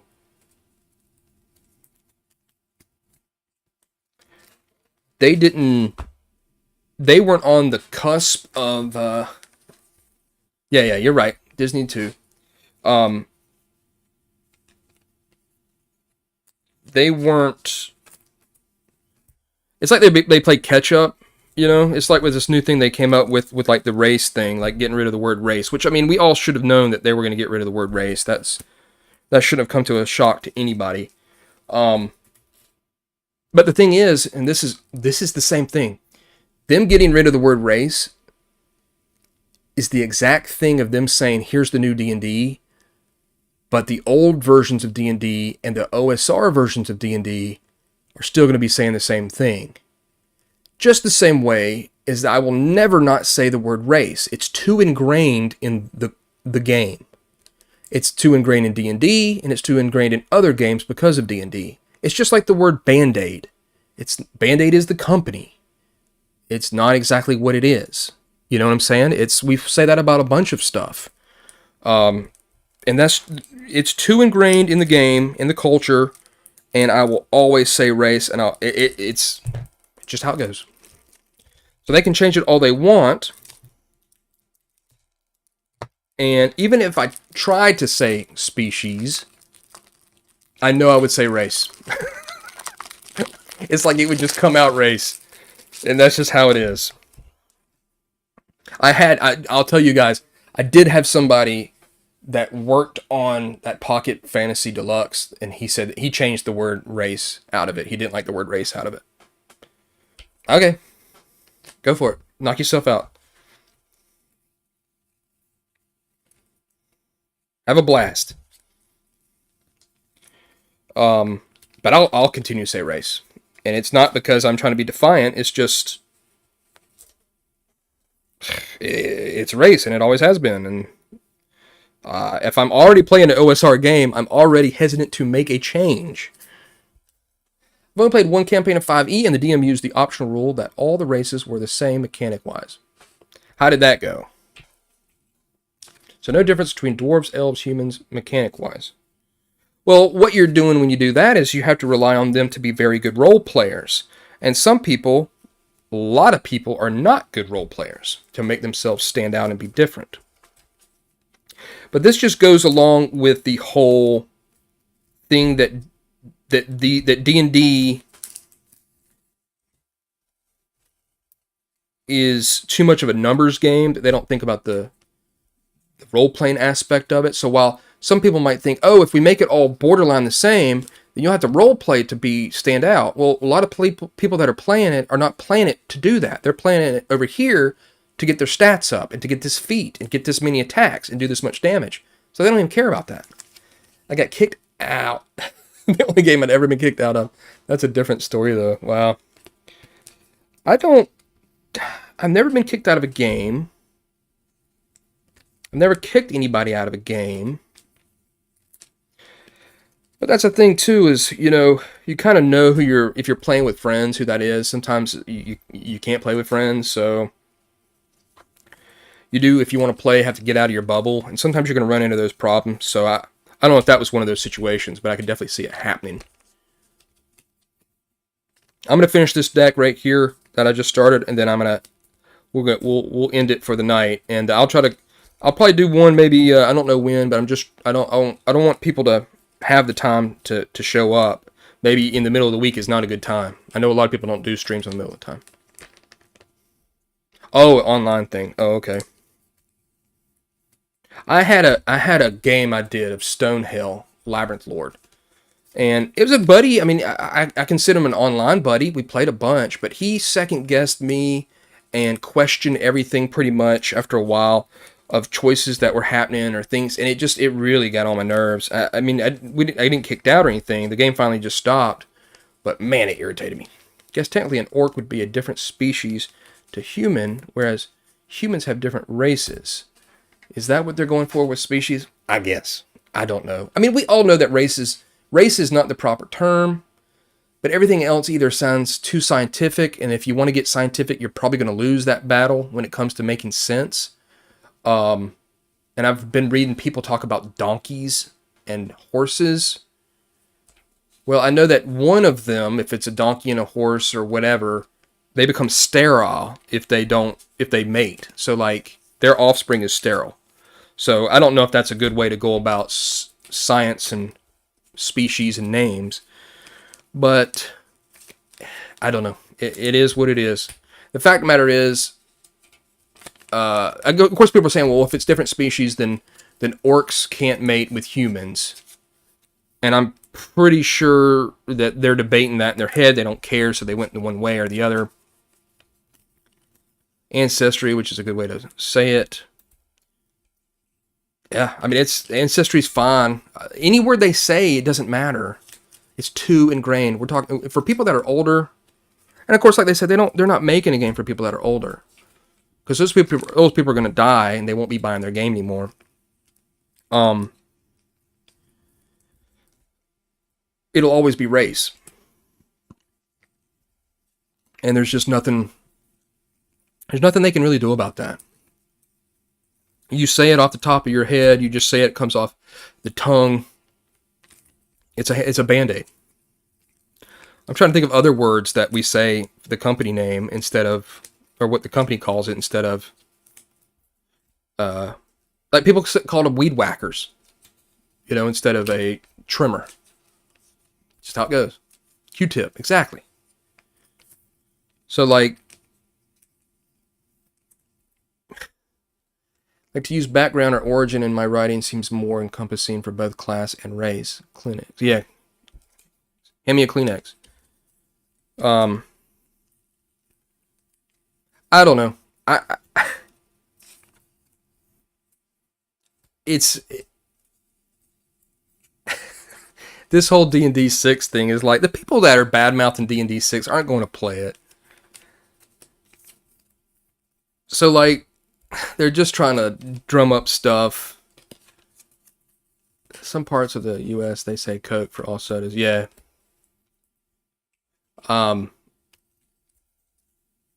They work. I mean, these other words work. They probably make more sense, but it's just really tough to teach an old dog new tricks. That's why you wait for that dog to die, and then you work with its young pup to call it something else.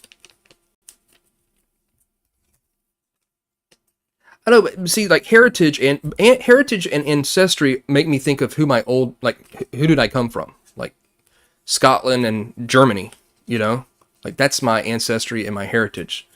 While they might still be better words for race in 2022, that's what I think of when it says them.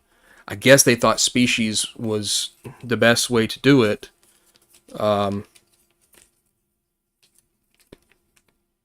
Like you say, they're targeting a younger demographic. Because they know that even people that are playing D&D 5th, they might grow out of that as they get older. They might not. I definitely haven't. As the time is gone. Other people the same way. But Race is also just one syllable and faster to say than those big words. Exactly. That's also part of it too. And it's in, I don't know, maybe 100,000, 500,000 different books over the years and supplements. So, oh. Like if I bought a game and it was a cool OSR game, no, I've never seen ethnicity used, and they said ancestry, I would probably be like, what race you picking? I don't know. Sorry. And in the ancestry section on the character sheet, I would write a dwarf. You know? I mean, it's not like I'd be like, what's this mean? I understand what it means, but like when I'm talking about it and I'm interacting, I would be like, it's a, you know, that right, they're an elf, they're, you know, what's their race? They're a dwarf. I don't know. It's just old dog, new trick syndrome. But it makes for some good drama. It makes for some good clicks, you know, and watching and video views. I probably should jump on it, but not going to happen, I don't think. I'll talk to about here with you guys, just like you guys are talking about it.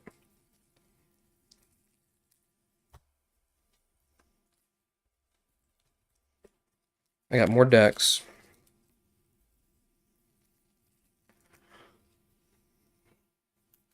I don't know. Species sounds a little alien to me. It sounds a little, because like when I was writing Pocket Fantasy, I was doing the alien. I was originally going to put alien character species. One thing neat about Shadowrun, though, full circle, was they gave a new genius and species name for the races. You're about to get canceled, sir. Oh no! Brutal. Don't do that. Well, I like the fact that Shadowrun was like, look,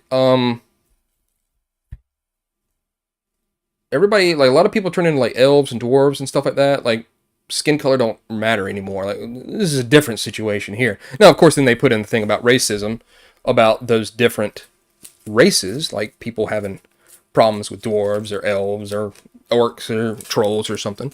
So I thought that was interesting that they were like, we're gonna go from one problem to, and this is gonna be the problem now.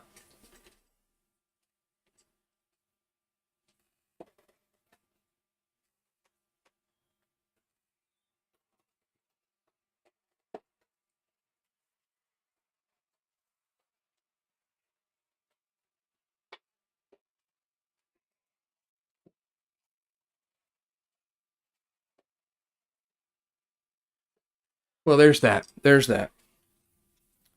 Well, I think we're going to go ahead and shut this down. Species sounds good for sci-fi, but not for fantasy. I agree. It's not a preferred. It's not that it's species. If you saw that in any fantasy book, you wouldn't even skip a beat, and you would probably never call them races. I know I wouldn't. I mean, maybe you could say alien race. I don't know. This is ticky-tack stuff, man.